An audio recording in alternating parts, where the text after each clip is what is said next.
What's going on, everybody? It's your boy Loy Lee, and I'm with a buddy of mine, Tunan Vu. How you doing, man? Doing fantastic. How are you? I'm phenomenal. Oh, yeah? Yeah, we're drinking beer. You're going to Yeah. play some guitar. We're going to talk. It's going to be fun. Tunan, he's a musician, a guitarist, singer. I met him not too long ago, but we've become best friends since. And he brought some beer. Tell us about the beer. What'd you bring? All right. So, cheers. Cheers. Not going to leave you hanging.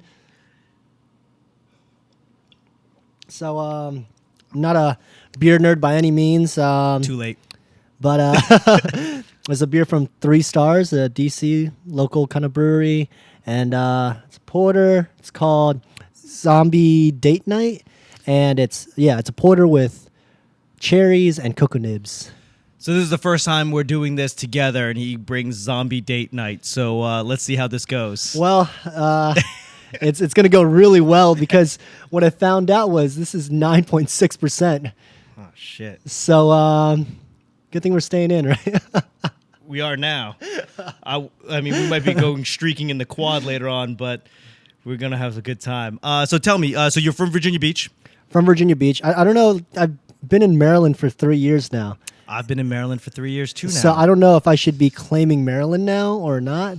That's the funny thing. People in Virginia say, fuck Maryland. Maryland, like, fuck Virginia. Yeah. It's exactly the same thing. It's exactly the same thing to me. Yeah, I don't know. It's it's different because for me, I don't associate Virginia Beach with the DMV. So I was always told the DMV is like the metro line, right? Yes. So wherever the metro line touches. Yep. So Virginia Beach is way south. I mean, we're talking 3-4 hours away. And yeah, I when I moved here, I lived in Virginia in Woodbridge for a few months when I first moved out this way. Which is like 45 minutes south of Right. here. Yeah. And Woodbridge onward, I feel very, very different than people out here. Yeah, because Virginia Beach is very military. There's a lot of military bases out there, right? A lot of military. But you know what? Like, look at how we're dressed right now. You're from, well, I don't want to say you're from California. You've lived in California for a long time. Yes. I don't know what home base is exactly is for you. I don't know where home base is for me anymore. But- I was born in Boston. Right. I spent like adult years, 10 years in LA, and I've been here 3. So I don't really know where home base is. So I'll say this much. You and I are dressed almost identically right now. True. You know? Yep. Like, if there's any people who are non-Asian that are watching this, they're going to say, man, Asian people do look alike right now. True. Very true. But what I'm getting at is that, like, I feel like the fashion sense that we have, it's very, like, more beach style. Like, you're within a perimeter of a beach. Yes. You know? Yes. I think laid back. I mean, your shirt looks ironed. I specifically never iron anything. I don't iron anything, and it only looks ironed because I just bought this shirt. give it one wash. For 3 days. It'll be behind something, behind a cabinet somewhere. Yeah, and I would button my shirt all the way up, but my neck is too fat. Really? Like, my neck doesn't fit my chest, and my arms are too short, so I have to roll up my sleeves and like make it look like I'm on the beach somewhere. This shirt makes me look like it's pretty fitted for me. Mm-hmm. But I mean, I still cuff my sleeves, and it's a short sleeve shirt. Like, I mean, Which way is the gun show, sir? I'm just curious. there's nothing here, nothing to show. I'm at that age where it's like, do I want to die early or do I want to work out? I think I'll figure it out tomorrow. I do a little bit of both. I indulge as I want, but I also work out. So it's a gamble, you know? I look at the menu and go, how many miles do I have to run to work this off? I'll take a salad. I'm not running at all, ever. I'll drink my calories in beer. Yeah. So how did you? So you're not a beer snob. I'm not. I'm curious about beer. Where I've got people in my office that I work with that are all about it. They tell me more than I would ever. I don't want to say more than I'd ever care to know, but it's really interesting. Like Aslan is out in Herndon, Virginia, and I think they're the best brewery that's out right now. Is that the lion from Narnia? You know what? You don't even watch that. Here's the thing. I'm so ashamed because I'm a Christian, and I know that people love that movie, but I actually am not a big fan of watching movies. Really? Christians like Narnia? It's a Christian inspired, like the line's supposed to be, I think, Jesus or something like that. I guess. Wow. Yeah. Huh. C.S. Lewis, right? Yeah. Yeah. I didn't. He connect that. was like a if I remember correctly, which I could be wrong, and I hope you guys correct me if I am, but I believe he was an atheist that converted to Christianity. Not to do a whole like thing on religion or anything, but yeah. That's interesting. That because atheism doesn't usually go that way. No. Normally, you start off as a Christian, Right. you experience some crazy shit, and you go, you know what? I'm good with this. I'm going to be an atheist. Right. Right. Huh. No, that makes sense because darkness, winter covers the land, and then Aslan comes back. Okay. Wow, that went deep for a beer conversation.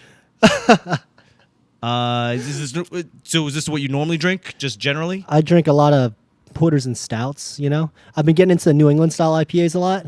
Okay, like Red Hook or Just no, it's just like more like the style. So like it's an actual style. So it's where you, if I'm saying this right, it's an IPA, but it's unfiltered. Okay. So actually, it's a little bit thicker. In is it viscosity and viscous? Is that what? Yeah, in so it's balance, thicker. right? So it's and they call them juicy IPAs too. I don't like IPAs. I know before we I'm not a fan. linked up, you said, yeah, I'm just not a big fan of IPAs. Me neither. But the juicy IPAs, the New England style IPAs, I mean, Boston's doing something right. Okay, this whole IPA thing is like I don't enjoy the taste. We go to a lot of breweries. Whenever we Right. drive somewhere, I take my wife to like brewery. We've been to like 12 in Maine. We've been to like 5 in New Hampshire. Right. IPAs just don't do it for me. It doesn't hit for me either, but the juicy ones, Okay. the New England style. Which, you know what? I'm glad that we're talking about this because I know that with this being our first episode, I think that this is a great concept, right? Right. 2 Asian guys drinking beer. I don't know what the title is for this, but I know we said we discussed it a little bit more, but I get the Asian glow. I don't know if you do. I don't not normally. Whiskey. normally? Whiskey will do it. For Oh, me. so I need to bring whiskey next time. Don't bring whiskey because we'll be fighting. No, because that's how I make friends in Boston. You're like, oh, you get drunk. You're like, fuck you. You wrestle. You get to a fist fight. And now you become best friends. What is that about Boston? Like, is it that violent of a place? It's not violent. It's just very aggressive. Right. And I think that was the biggest thing with like my wife. She's a Northern Cali girl. Right. She's very laid back in most cases, and I'm just overly aggressive sometimes. You know, Yeah? she'll be like, "Hey, you want to?" Like, no, I don't. She's like, whoa. Like, no, that's just how I talk. No, negative, none of the above. And she gets, I see like that terrorized bunny look in her eyes sometimes. Just like, Right. oh, I'm a monster. I apologize. You knew that. You knew that before you married me. I'm a monster. Which is aggressive, you know? Yeah. And that's how you make friends. You don't know what it's like to get drunk, get into a fight, and then be invited to that person's like daughter's birthday or something the next week. You're like, oh, seems normal. I moved to LA, got into a fist fight, and the guy wanted to stab me afterwards. And I was like, oh, this is not how this works. I thought we were supposed to be best friends. I think he won.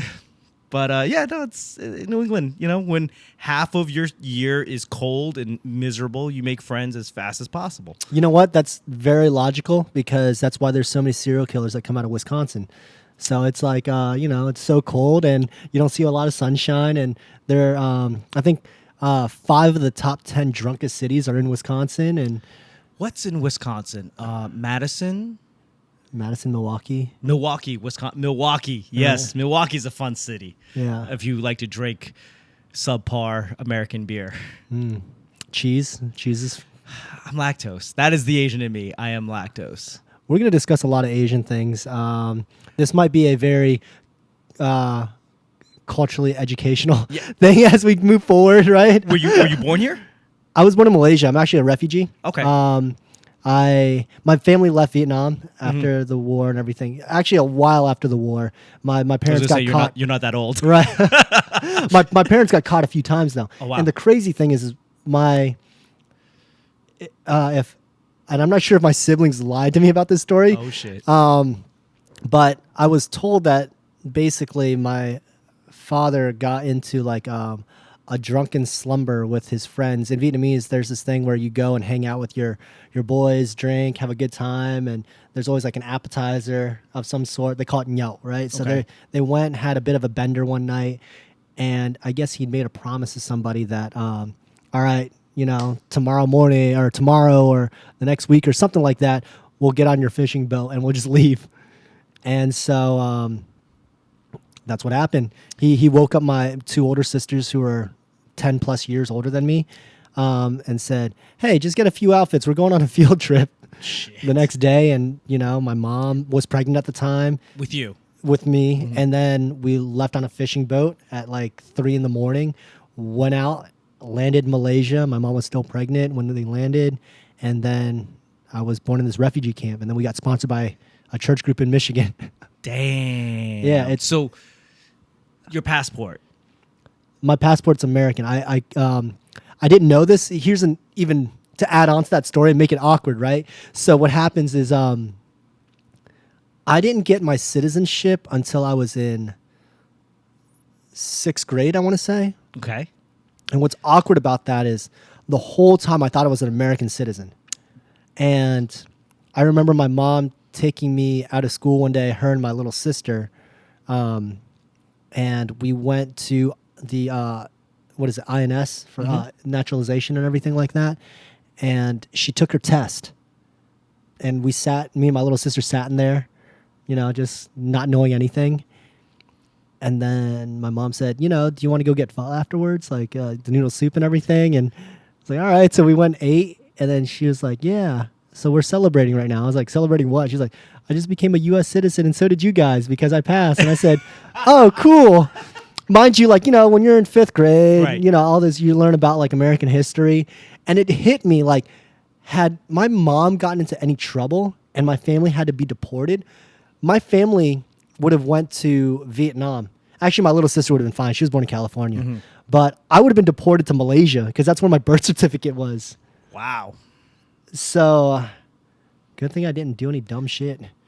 Well, yeah, I mean, could you imagine just being like, just generally, like wherever your grandparents were born, Right. you fuck up, DUI, anything, you have to get back to wherever Right. they're born. Like, people don't think about that. Like, a lot of, especially American kids, Right. they're just like, oh, I'm fucking American. My parents are American. My grandparents are from Italy. Right. You're like, you are one person away from being deported. Yeah. It's pretty interesting. I was telling this story to somebody years ago, and they were kind of like, well, that's good that it worked out the way it did. And they seemed like they had a really vested interest in my story. And I was like, do you know something? Like, did you have an experience or something like that? And they're like, actually, my neighbor's son, they're Ethiopian, and their son, I guess, was getting bullied at school, and he brought like a knife to school, and they got into a lot of trouble because their son did something, you know?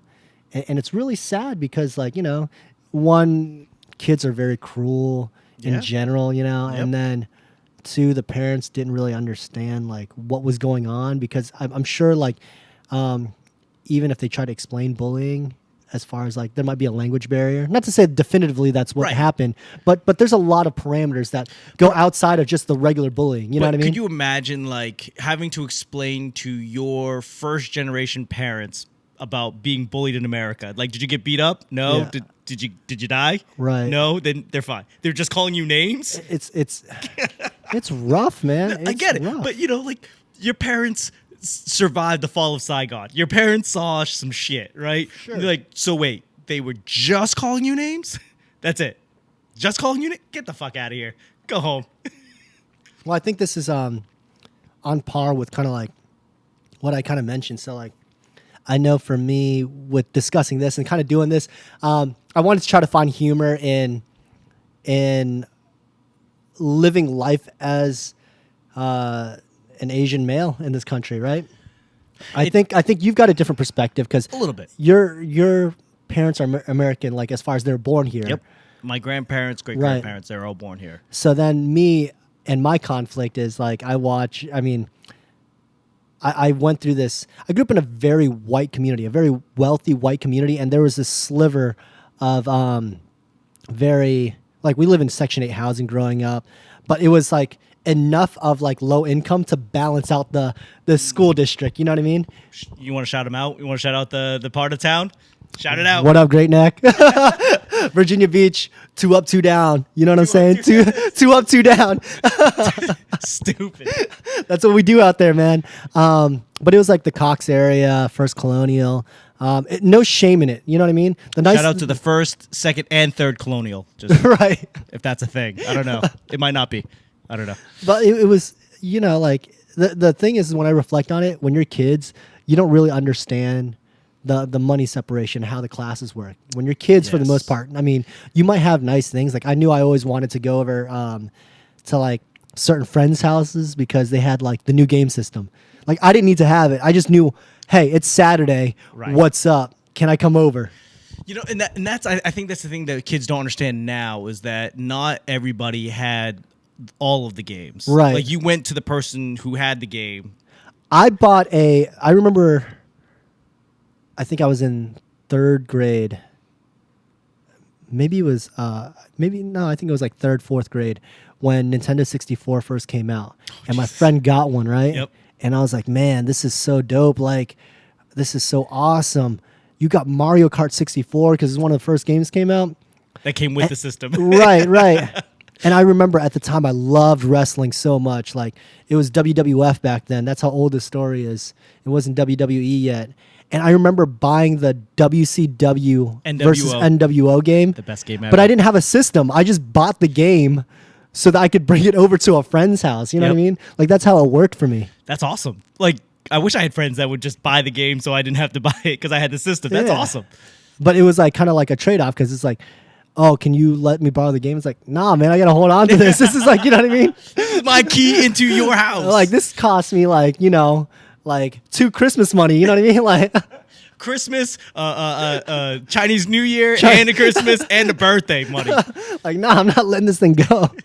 Well, you know, it's funny because, you know, my experience is that everyone always try to paint me into like, oh, you're the Asian guy, you're the Asian kid. Oh, tell me about this. And I was like, I couldn't even turn around and ask my mom about stuff. I was like, because she wouldn't know. Like, hey, what's the whatever? Go to the Encyclopedia Britannica. You figure it out. Right. Now I can Google anything, but you know, not fitting in on either side was very, very difficult. Right. Very difficult. I mean, you speak Vietnamese, yes? I speak Vietnamese well enough to have a conversation. Yeah. I only know the bad words in Chinese. That's enough. And I don't.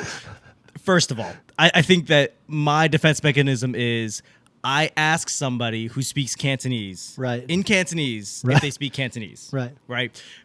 Not that I want to know the answer, but it gives them the understanding that he doesn't speak Cantonese whatsoever. His accent is so horrible. So I ask that to get it out of the way, and they know right off that bat, and they're like, "Let's just speak English." At least in Vietnamese, like at least you have an idea. But you know what, like. I think they appreciate that, the effort. You know what I mean? I mean, you've traveled a lot internationally. I think Chinese people do not.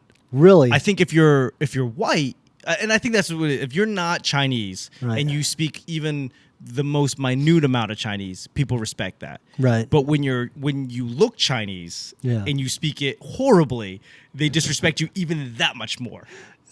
I got you. It's like when I speak Spanish, Mexican people are like, "Oh my God, that is amazing!" Right. If I looked if I looked Spanish and I didn't speak Spanish, everyone would be like, "You're a fucking disgrace." Yeah, you're a phony. Yeah. So, I get that perspective. I mean, not that I agree with it, but I like, you know, if you live there and you're like, oh, you're coming to your homeland, okay. You're doing a very poor effort. Like you're supposed to be like have more money. Like you couldn't get the educational. Well, what's crazy is we're going to the Philippines. I'm taking my wife to the Philippines. Let me rephrase that. My wife is taking me to the Philippines to see her family. And I remember them asking her when we first started dating, like, "Oh my God, he's Chinese. Is he rich?" And I was like, I tell dick jokes for a living. So no, I am not. And she comes from a family of like doctors and like nurses, so it's like it's gonna be very interesting. The Filipino people are very big in nurses. They are, yeah. And you know, her family has stuff. You know, like they own stuff. Yeah. She grew up with a nanny. I was like, I my mom was a nanny. Yeah. You know, so it's very interesting how, you know, the different cultures perceive things and how I don't fit into any of it. Like I don't But I think that's a good thing, right? I mean, that's what America's about is like, that's what they want you to think. okay. They just go, because even now, people are like, oh, non-Asian people will come up to me like, oh, do you speak Chinese? Like, no, I don't speak Chinese. Like, oh, you should. Like, why? Do you speak German? Do you speak, do you speak right. whatever, your family speaks? Do you speak Italian? Be like, no. I mean, my mother speaks English. Okay, what about your grandparents? Oh, yeah, my grandparents don't even speak the language, so it's very strange in America how people just perceive you to be one thing, and Asians specifically being Right. like, my idea of Asians should be X, Y, and Z. Right. And when you don't fit that, people just go, oh, that's weird. But they never take the X, Y, and Z and apply it to themselves. Right. No, I agree. Yeah. So, oh, you don't speak, or you don't know, or you don't. They ask you some obscure question like, oh, do you know what I was born in 1947. What's my sign? It's like, I don't fucking know, dog. Whatever. It's a dog. It's a panda. Whatever you want. Like, you don't know? It's like, no, I'm not a fucking Chinese takeout menu. Yeah. I grew up in Boston, so a lot of that was I grew up in Chinatown in Boston and didn't learn to speak Chinese whatsoever. Yeah. That's strange. Well, I mean, there wasn't many Vietnamese people in Virginia Beach, but the rule that was in my house was you go out, you can speak English all day because you're around, other kids and your teachers and your friends and all that. You get home, no English in the house when you're speaking to me. So I think that's why, like, when I moved out here, I was very shy about my Vietnamese, and I still am. I was taking Vietnamese classes for a little bit, but I had to stop because I had some other stuff that I need to take care of first. But yeah, like when I moved out here, people started hearing me speak Vietnamese, and they're like, "Wow, you speak Vietnamese pretty well. You're pronouncing all your words right, your accent, and you're very polite the way that you speak." And the thing is like Vietnamese can be very disrespectful with how they talk because it's just like, it's kind of like how you and I talk. I'm sure it's like not any more disrespectful. It's just very casual conversation, right? But I guess the way that I speak is very refined in Vietnamase because the only person I spoke to was my mom. So I speak to everybody like I'm talking to my mom. like a 7-year-old speaking to my mom. Like, like you got to bow. And it's interesting when... Yeah, like language and respect. Like there's a right way to say it, and there's there's a way to not say it. And if you, it's strange. Like people just like, oh, you speak. Like people come to me like, oh, you speak English like really polite, and I was like, I don't know how bad do you want me to speak. Like this is what did you expect? But that's good though. That's good that you surprise people in a good way. Right. Well, it's funny because and this is something that I advocate a lot. Since I moved out here, I help out with this like festival called Viet Fest. Okay. So like out in Tyson's Corner, like of course, right. So it's this big like Vietnamese festival, just showcasing culture. And the thing that's great about it is it's generational. I mean, multi-generational, where you're seeing a broad scope. So certain Vietnamese events I've gone to, I felt very outcasted because it's like, oh, it's this like older crowd, or they're keeping really old traditions, which is fine. There's nothing wrong with that. But as someone who primarily grew up in America, it makes me feel like, oh, I don't fit in. Right.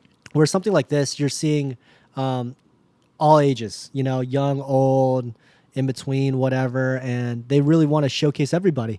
And I competed in Mr. Viet Fest, which is like a male pageant thing, which it's funny because it's not that I'm ashamed of it. I really don't like talking about it because I feel like I just don't like bragging about myself and that stuff. And it's just kind of like pageantry. It's pageantry.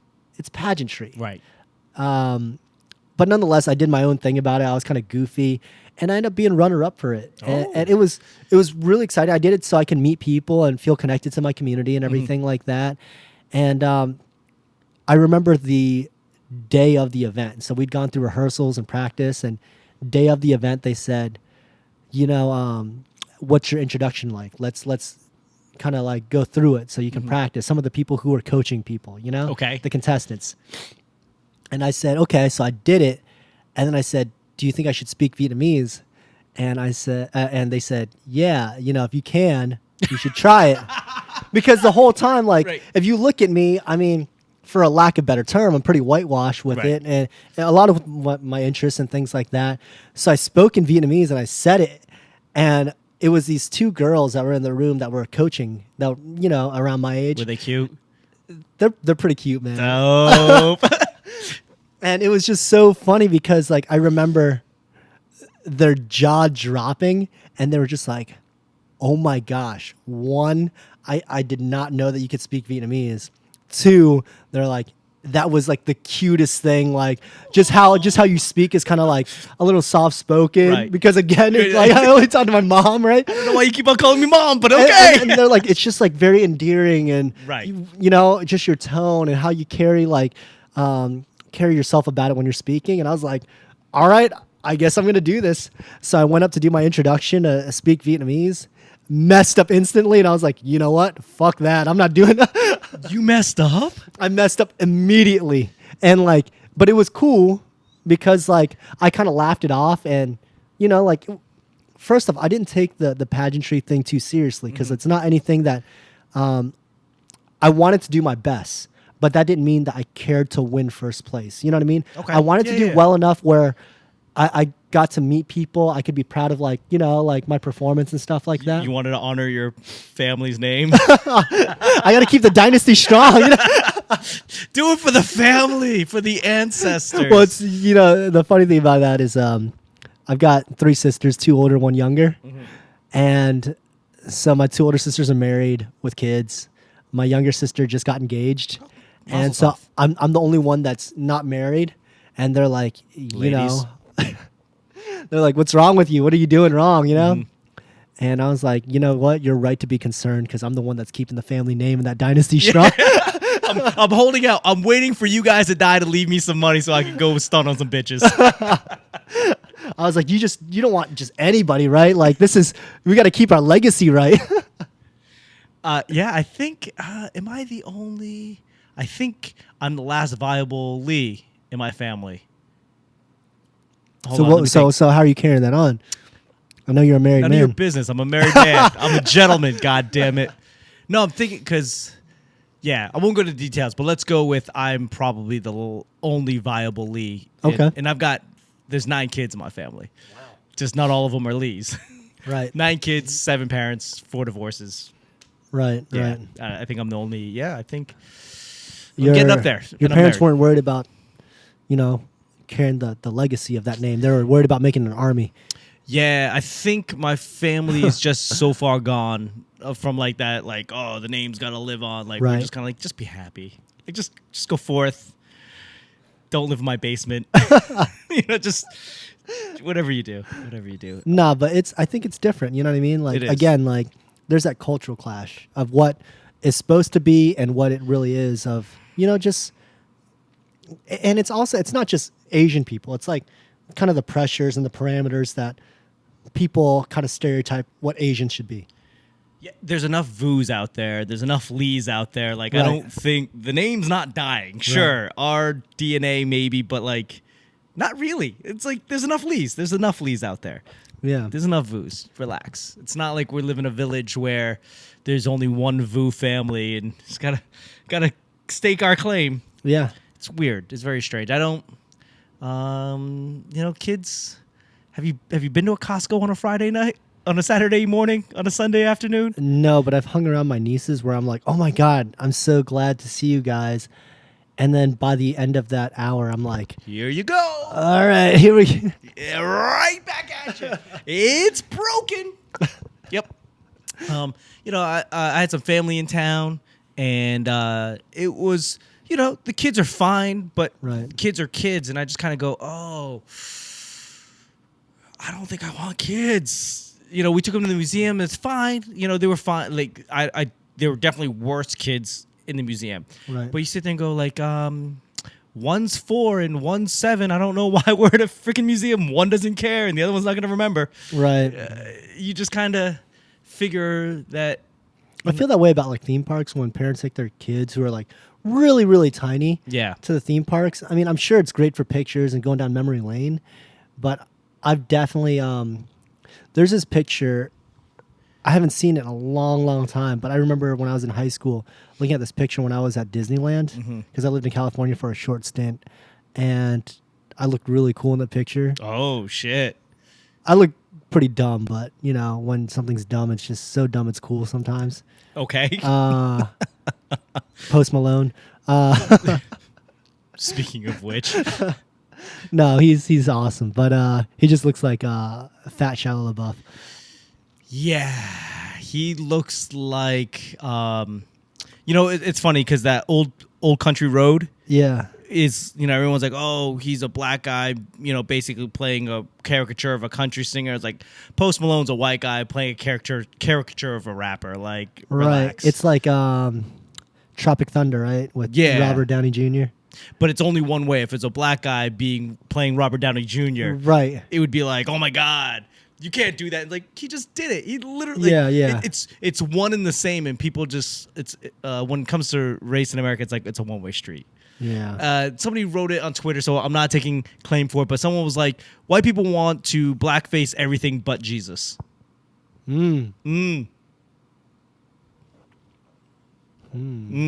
Yeah. Interesting. Very interesting. Yeah. Now they're gonna have who's Black Panther? Chadwick Boseman. Yeah. He's gonna play a black samurai. Huh. Yeah, they found the one black samurai in all the samurai history, and he's gonna star in it. Is that a thing? Is that like a real thing? It's a real historical thing. But the funny thing is, okay. like, do we have an Asian guy playing a main character that a story's around where he's a samurai? Do you remember the Dave Chappelle episode of like with Paul Mooney? And he was like, oh, Last Samurai. He was like, Tom Hanks played the last. He was like, let Tom Hanks play the last N-word on earth, right? Yeah. Like it was just like, oh, because Tom Cruise played like the Last Samurai, and I was like, I kind of feel that way. I have so many more issues with Last Samurai other than Tom Cruise being the last samurai. Like, the thing that bothers me is he kills a samurai. That's fine. Right. He learns to be a samurai over like winter break, which is also a rehab stint. Right? It's like almost a music montage. Right. And then he ends up sleeping with the wife of the samurai he killed, and he's like taking the samurai that he killed armor into battle. Okay. I was like, wow, that's That seems pretty disrespectful. yeah, a lot. And it's like, forget that. There's so many other things where you're just kind of like, oh, of course he's the last samurai. All the guys that have been trying to be a samurai all of their life, they see this one guy be a samurai over like 3 months, and fuck it, I quit. Keep it. You gonna promote that guy? I'm out of here. Fuck this place. Makes sense. You know what I don't see white people doing? Is open up nail salons. Nobody wants to do that job. But yeah, I guess I shouldn't say they don't. Actually, it was really funny. I remember there's in Virginia Beach once. I want to say this is like 8 years ago, maybe. There's an ad on the radio. I was driving, and they're like promoting this nail salon, and then the tagline at the end was like, "And we all speak English," and I was like, that sounds like Virginia Beach, though. It's Virginia Beach is a little southern still. We don't dress like that, but I think that and I don't think they're like super southern. They just have southern antics. Does that make sense? Yeah, it does. Like we still put gravy on our biscuits. Okay. Like the thing about growing up in the north, carpetbagger over here, you hear about the Civil War, you hear about DC, you hear about Richmond, you hear about Virginia, but no one tells you like Virginia literally is right there. Like Virginia is across a small river. Right. And when I moved here, that was like the biggest thing. I was like, DC's right. Like, this is the worst place to have the capital. Yeah. Nobody tells me it's like, It was centric at the time, given the 13 colonies. But it's funny because I told somebody like, yeah, you're technically in the South, and they're like, Virginia's not South. And I was like, what do you mean? Richmond was the capital of the South. Like, how can you say that? Yep. I mean, I understand maybe Alabama or those places are more stuck in like the traditional Southern ways, right? In whatever they do. I mean, I'm not saying that in a racist way or anything. I'm just saying like when it comes to the accent or whatever you associate Southern things to be, I was like, Richmond was the capital of the South. You can't argue that. That's a fact. You know what I mean? The capital is Richmond. Richmond is the capital of Virginia. Virginia is the capital of the South, by definition. I like to joke with people who are like really proud of the South and everything like that. I'm like, it's cool. Like I'm proud of the South too. I'm from South Vietnam. We also lost a war. When people start talking, yeah, we're both 0-1 in wars. No, when people are like, oh, this the Confederate flag, it's part of our history, it's part of our right, and you go, yeah, well, I'm waving the British flag because that's part of our culture too, right? That's part of our history. It's tough because I made that joke that about being South Vietnam and losing a war, and my father fought for rights. You know what I mean? Like as far as what they consider freedom and everything like that, and when I look at that and I try to compare it to the South and what they fought for, I'm like, you guys didn't fight for the same thing we did. You know what I mean? Right. It's a different thing. Now that I live here, I feel like, I don't know if it's the time or if it's I live here, but I feel like I hear so many more storylines to the Civil War, which in the South, they don't call it the Civil War. They call it the Battle of Northern Aggression. I haven't heard that. No, you have? Okay. But maybe I need to go down further. I've heard it where it's like the Battle of Northern Aggression, and it's just kind of like a footnote, like it happened. They don't give you the box score. They don't give you the outcome. That's like England too, with the Revolutionary War. Yeah. And the thing that bothers me about the Colin Kaepernick thing, forget the why, the what. He protested, and he was like, he's not a patriot. I'm like, protesting, isn't that the most patriotic thing you could do? Right. I feel like that's, if anything, protesting and rebelling is the most American thing you can do. Right. He's not a patriot. He's not American. You're like, I think that's part of our heritage. The Tea Party. He grew a really big fro. That fro was really big. If I could do it, I'd do it. No, it looked cool, but I'm just saying, that thing was huge. I'm growing my hair. Pause. Pause. Big old black, huge. It looked dry though. He needed a little bit of grease. Yeah, I'm growing my hair out, but I'm not getting a fro. I'm getting Kramer. My hair grows straight up, but not in the I'm fighting for civil rights. Looks like I'm gonna be saying the N-word on stage at any point in my career. Yeah. It's funny. We intentionally were going down this path of just talking about just race and growing up. For us, the idea was to kind of talk about growing up Asian in America, and we wanted to joke around about this. So it's kind of cool that we got into this topic because I think it's a little bit more current and relevant with what we just talked about specifically. But yeah, I don't know. It's very interesting times. I mean, I'm not going to say that we're completely definitively right. Times change. I never think I'm right. I just have ideas. Right. I just here's my idea. Prove me wrong, and I'm so okay. Take this in mind. We're here to just talk about ideas, and we're open to suggestion. I think I said something that he didn't like, so he's trying to disclaim. No. I'm disclaiming because I was joking about the South thing, and I was just like, oh man, maybe but I'm not saying that the two are comparable to each other. Obviously, I'm very proud of being from South Vietnam. I get My it. dad fought in the Vietnam War. I felt that I had... Listen. The thing is this. I know we're going to have a very solid one or maybe two people watching this. I think people are going to get upset regardless. And I think that, sure, it's a joke. And if you don't like it, there's 100 different other YouTube videos, podcasts to listen to. Go for it. Have fun with that. I don't care. We're not really wrong. Sure, we might not be 100% right, but whatever.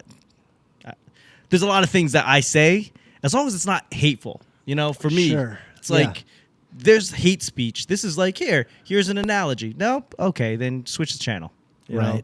Luckily, I have a job that people can't take away from me. If anything, this might make me more famous. But people are gonna get upset about everything, and that's That's the part of being a comedian. It's like, how do you find that line? In the presidential candidacy, the best case scenario is that 49.9% of the people are upset. Yeah. That's the best case scenario. Yeah. Yeah. So here it's like, sure, 13 people are going to be listening. 14 people get upset. Whatever. Whatever. So what are they going to do? Call Verizon home line and be like, cut out his Wi-Fi service. It's not going to happen. It's fine. Yeah, no, I think you bring a valid point. I mean, it's all you can't straighten things out, or really hear ideas unless they're being spoken about, right? If you're going to be upset about what we just said, then there is no conversing with you. Right. And I think that's really what it is. People want to get upset. Once you're upset, like if you're like, hey, can you explain what you meant by that? Can you explain? You're like, okay, yeah, no problem. But if you're like, I can't believe, like, oh, you need to leave, sir. Like, this is. By the way, yeah, I just recalled something that oh shit, you'd mentioned to me before. Okay, you're not a fan of Fresh Off the Boat, the show. I'm not. Segue. Wow. I just no. Because I was thinking, no. I'm thinking about it because like we were talking about like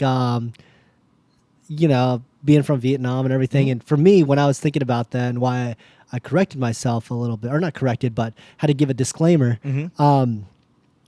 I love the show, especially the very first episode, because I remember going to a lunchroom cafeteria and just meeting friends, and they were like, "What the hell are you eating?" Like, I was like, "Oh, this is food. What do you mean?" And then my mom, the only reason why she let me buy lunch is because we were so poor, and we got that like low income price where it was like I think like 50 cents or 75 cents, and it was good. And I was like, oh yeah, I'm just like you guys now. You know what I mean? So it resonated with me. I think it's got good parts, right? But to me, do you like Eddie Wong though? I like him.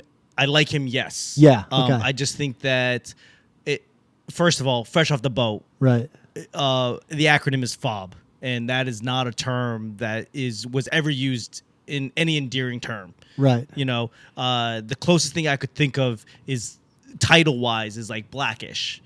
Right. And that's not even that offensive. But let me ask you this. Sure. Like, so do you feel like maybe this is like the spin on like kind of like how the N-word is being approached? Like the N-word wasn't initially, used as a sense of endearment, but they spun it over time so that, it is a sense of endearment. So maybe this is like the poor attempt of trying to do it. Sure. Okay. I don't. But it still doesn't resonate with you. It does not resonate with me. Gotcha. Like we wouldn't call each other like, yo, what up, Fob? Yeah, how you doing? Yeah. I don't see any derogatory Asian term endearing whatsoever. Right. It's just not a cultural thing. Like, right. There was a school that the mascots were the Chinks, and they changed it.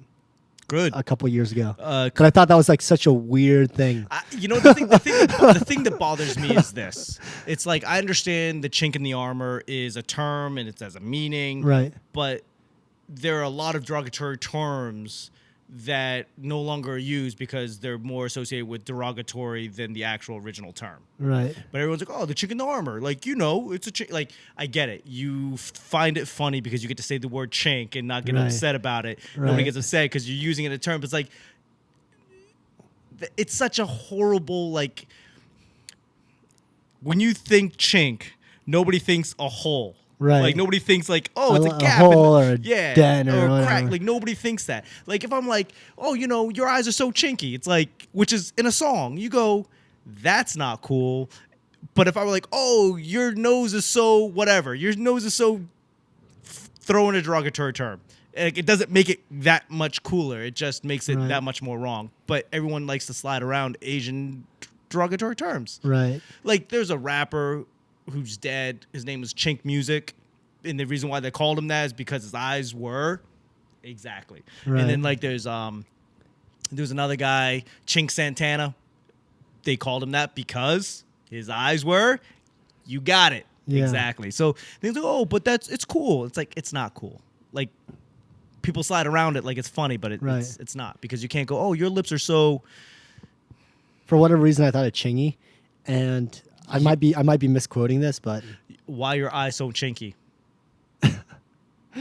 well, that. But there's also this other line he has where he's like, he says Chinese, Haitian, even Asian, and I was like, huh, okay.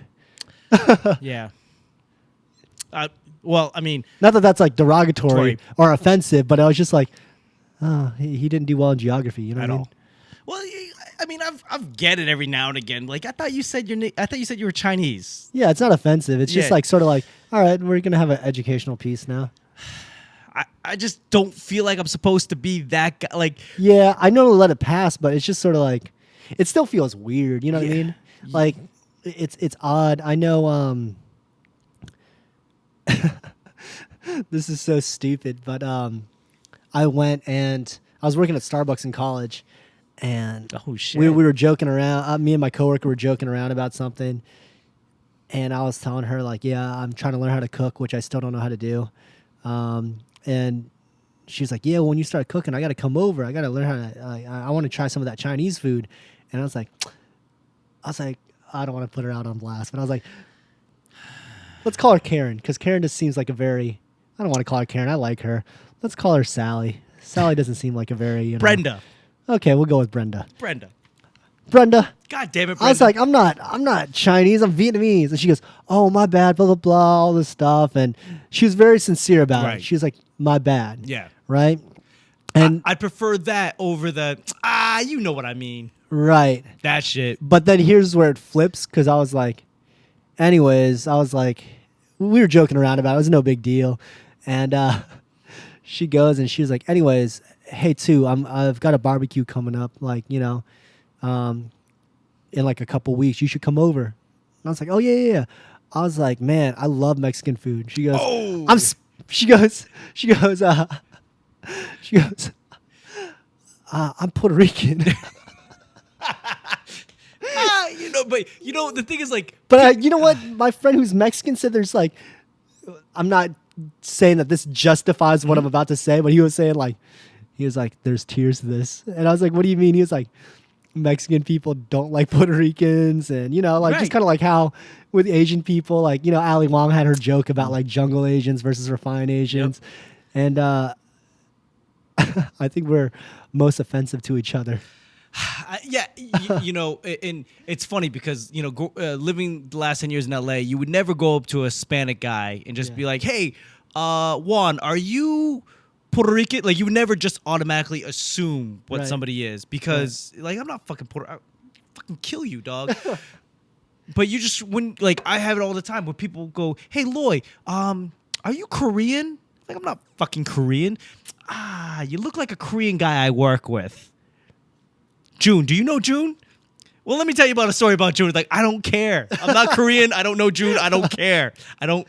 And be like, but it's weird. It's like I feel like we just give people the pass all the time. Right. Where like Hispanic people don't do that. Like, oh, you Puerto Rican? Like, motherfucker, I'm Dominican. You're dead. I'll kill you right now. I'll punch you in the face. But then sometimes I feel like, you know, we're so PC and like we're so sensitive about everything. What can we give a pass on and what can't we and things like that. I think and that- I don't think that it's like completely definitive because people are going to feel how they feel. Everyone's an individual still, right? I feel like this is just me being woke and go back to the mainland shit, like Right. whatever the Asian equivalent of a dashiki is. Like, like we're done giving out passes. We're done. It's 2019. Get some shit. Like, understand some shit. Right. Like, Google exists. Yeah, like- Research your stuff. like, don't come up to me and start automatically assume I speak whatever language you think that I should be speaking because, like, and come up to me like, oh, konnichiwa. Like, fuck yourself. First and foremost. I'm not even that. Is this 9%? This must be 9%. This is 9%. Is this not? This is good. This is good. I'm done trying to, like, and I'm old. Like, I'm almost 40 at this point. And I'm hanging around people that are well over 30. And it's like, if you don't know the difference between a Vietnamese person and a Chinese person, and you're just gonna, like, you should know that you don't know. Right, but I'm going to tell you right now, given that, like, in Virginia Beach, it's primarily Filipino people, and not that there isn't other Asian races, but it's, in comparison, there's not many. Like, Your name's Tunan Vu. That's not Filipino whatsoever. Nah, but you know what? Like I'm getting drunk. Like I'm yelling into the microphone. I don't even know why. When I moved out here, I was like, oh shit. I don't know. I if you're not Filipino, I can't tell what you are. That's fine. But I don't really care. But you know that you don't know. Right. But I'm not saying. Well, I don't care in the sense that like, yeah, I recognize that you're Asian.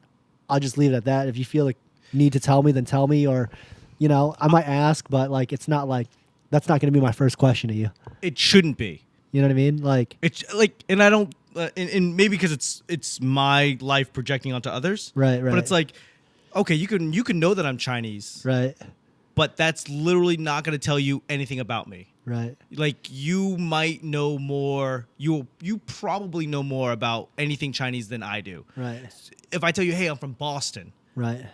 And then people go, well, no, I mean, come on. Like, what are you? It's like, literally, anything else I tell you is not going to matter in this conversation whatsoever. Yeah. Like, you want to talk about Boston? We can talk about Boston. I've never been to Asia.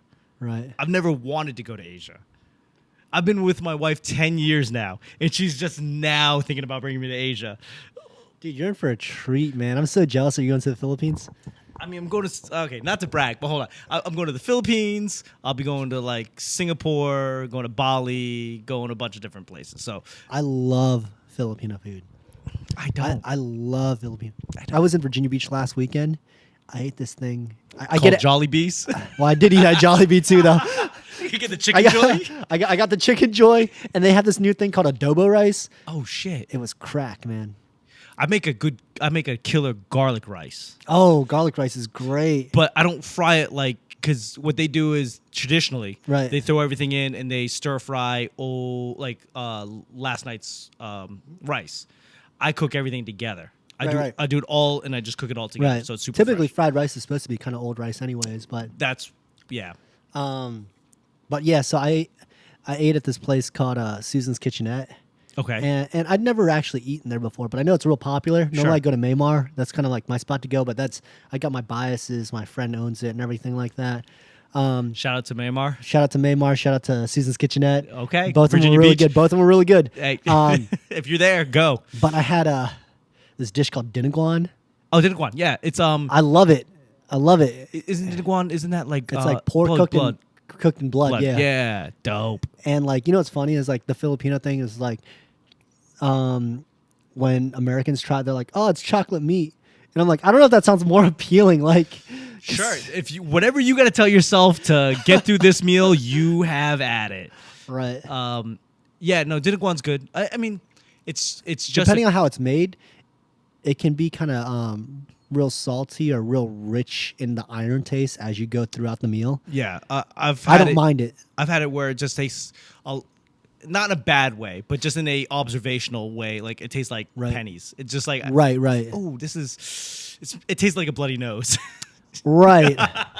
Right. You're like, oh, this is. I mean, my wife is good. She knows that I'm gonna try it if I'm gonna try it, I'm gonna try it. Like it doesn't. You could tell me what it is. How wild do you get with your food? Like, are you an adventurous eater? Like you? I will get wild as long as I am not required to finish it. Oh, okay. Like I'll try anything. Right. But if like, oh, here's a plate, now you got to finish it. I'm like, hold on, I'm not ready for this kind of commitment. Huh. But I like real basic Asian soul food. Just give me some rice Right. and put some stuff on top of it. Right. If it's like, I'm not that hard to please. Right. Like I'll eat balut. It's not. Yeah. I don't wake up craving it, but you know what that is, right? Yeah, I love it. Yeah. What's the Vietnamese term for it? Well, I think they call it chung vịt, but like it's like a duck egg. Yeah, though. it's a duck egg. Yeah. Yeah. So it's a duck egg that is almost formed. It's a It's an embryo. it's a fetus. Fetus. Yes. It's a chicken or duck fetus. So what's funny is that these anti-abortion campaigns, or it's anti-something campaigns, where like you wouldn't eat an egg. An egg is just a period or a chicken period or something like that. You never seen this? No, that Okay. sounds very unnecessary. And it's like, oh, you want that? Oh, okay. Try balut. That's what you think that is, because an egg is not The eggs that we have is not Yeah. fertilized, Right. so those eggs will never be. Right. Yeah. Okay, that got weird. How do you like your eggs, scrambled or fertilized? Hey, listen, I am not a punk. So this is the Boston. This is the Boston in me. The Boston in me goes, someone's like, "Hey, try this," and I know that they're trying to fuck with me. Right. I'll eat it. Like I'll eat it with like straight face. Oh, this is good. Like Yeah. if I know, and Yeah. then like there's nothing more fucked up than like I don't know ox dick or testicles or some shit. So I put like the worst case scenario in my head. Right. Like what could this be? And they go, "Hey, it's." Whatever, Yeah. whatever it is. I'm like, oh, well, cool. I've got this rule with myself where I'm like, I'll try whatever. Yep. If I don't like it the first time, I have to order it again to make sure I don't like it. Really? Because let's say the chef had an off day or something, Okay. or so I need to really confirm that I don't like it. So I went to Thailand a month ago and I had scorpion. Dope. And it tasted like barbecue chips. Okay. It was a little like mushy, but it's crunchy. Okay. And I guess it's a sauce that they put on top, but it tastes like barbecue chips. Which is not that a bad got, thing. That got kind of mushy. Okay. Right? Yeah, Like, that's kinda good. That's a yeah. good thing. And it was straight, no big deal. I like balut. I like dinaguan. What else? I try to eat apex predators if I can, What is that? like shark or Oh alligator. yeah, I've had shark and alligator. I like alligator a Yeah, lot. anything that could kill me, I would like. So scorpion, like get a whole barbecue stick full of that shit. Like Yeah. give me 12 of them. I thought it was gonna be way weirder, but it was pretty. I think with Real quick, the Yep. best part about it was there's this the spot down the street, the restaurant kind of you haven't been to the spot? It's kind of No. like the Block, but oh yeah. yeah Yeah. in Rockville. Yeah. Yeah. So there's this Not anywhere near here. right. Down- Oh, yeah, but That's a southern thing. You Yeah. just say like something's down the street. down the street. Like, oh, you mean 30 minutes from here? Continue. Yeah, right down. Yeah.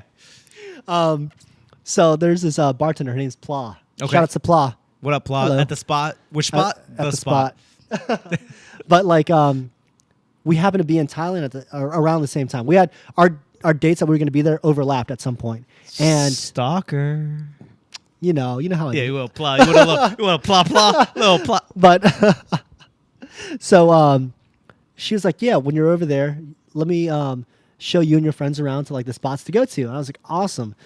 So she was like, "Yeah, during this place they sell scorpion and everything like that." And I was like, "All right, cool." And then I ate it, and I was like, "Oh, have you had one of these?" She's like, "No, why would I eat that?" And I was like, "Well," I was like, "You grew up here, like." You've only been in the States for 4 years, you know what I mean? Like, Yeah. you grew up your whole life here. Why would you not? And she's like, only tourists eat that. Like, no one eats that. Oh, that is hilarious. That's like that's like having family in town. We took them to Ebbett's Grill. Yeah. And she's like, I've been there, yeah. Yeah, have you been there? Like, It's cool. Like, it's whatever. but I was like, I've never fucking been here. It's like, Yeah. Then why'd you bring us? Because It's just, landmark kind of Yeah. just go. I just wanted to bring you because I thought that we were making memories. No, Right. but yeah, that's she got you. She got you on that one. Yeah, she's like, oh, yeah, you want to eat scorpion? And I was like, yeah, I hadn't really seen her around, but, I'll get it. She's like, really? And I was like, yeah, we're out here. Let's go ahead and do it. Right. So you enjoyed it, or did you try it again?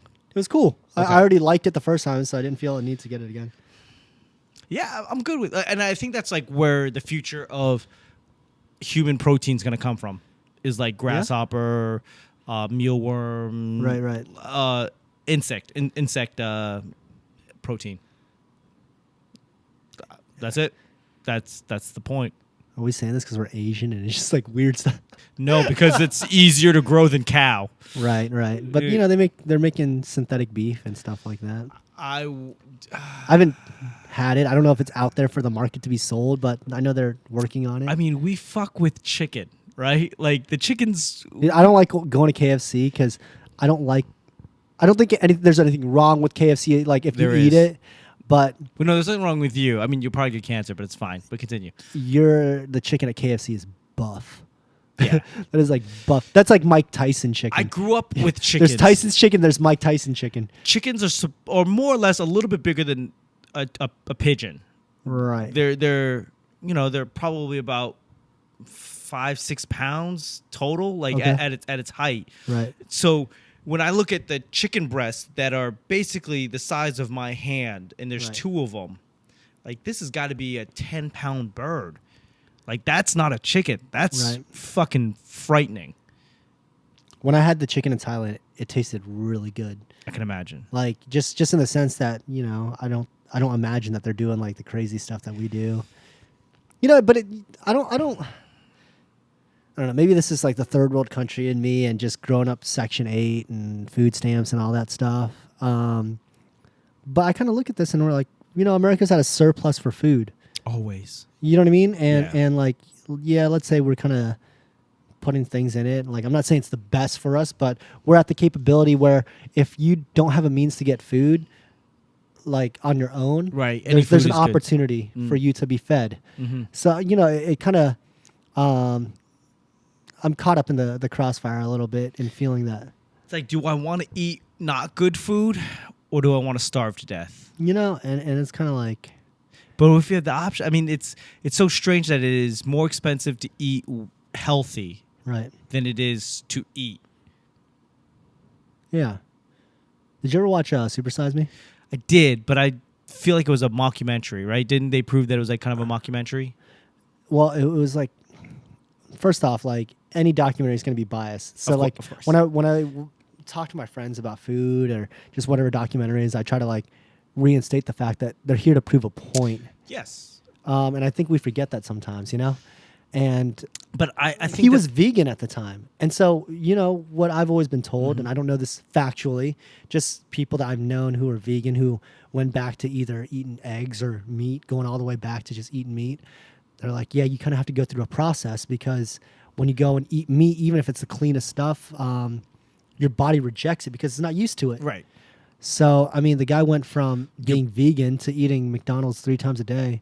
And I'll be honest, after I watched that documentary, I got really hungry and ordered a 20-piece and a quarter pound with cheese and fries. Like, I'm not trying to be a jerk about it, but I was like, I love Mickey D's. I don't eat it all the time or anything, but I was just like, man, I got to get this.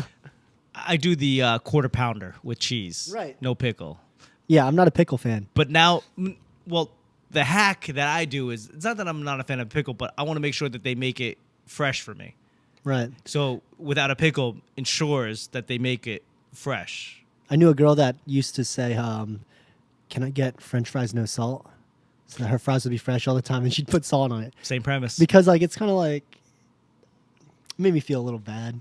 I never did it, but I was just sort of like, you can't just order the fries just how they come, because like they got to make a whole thing. But I understand why they would do it, because like they're worried about like high blood pressure and things like But that. fries, fries, I get it. I mean, there's a window of good and, soggy, but And then over salty, and I don't want my meat to be sitting there all night.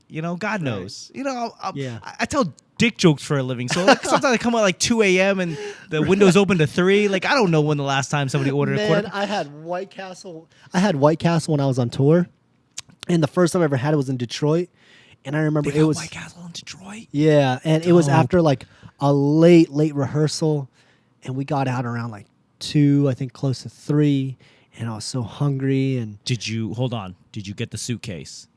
I didn't get the full suitcase. I got You. no, I couldn't because no one was going to split that with me, and I was going to eat it by Doesn't myself. matter. You go to White Castle, you buy the suitcase. No. You do it for the gram. God damn it. But actually, it's better that I didn't, because I went and I ordered it, or I ordered like I think like a 6-pack or however they come, like nothing too crazy with fries, and it was the coldest. It was like as if like you bought one of the frozen packs and just let it thaw. Yeah. Like it just was like You were so high, you put some of it in the microwave and you left some of it out, and they just served you the shit that was left out.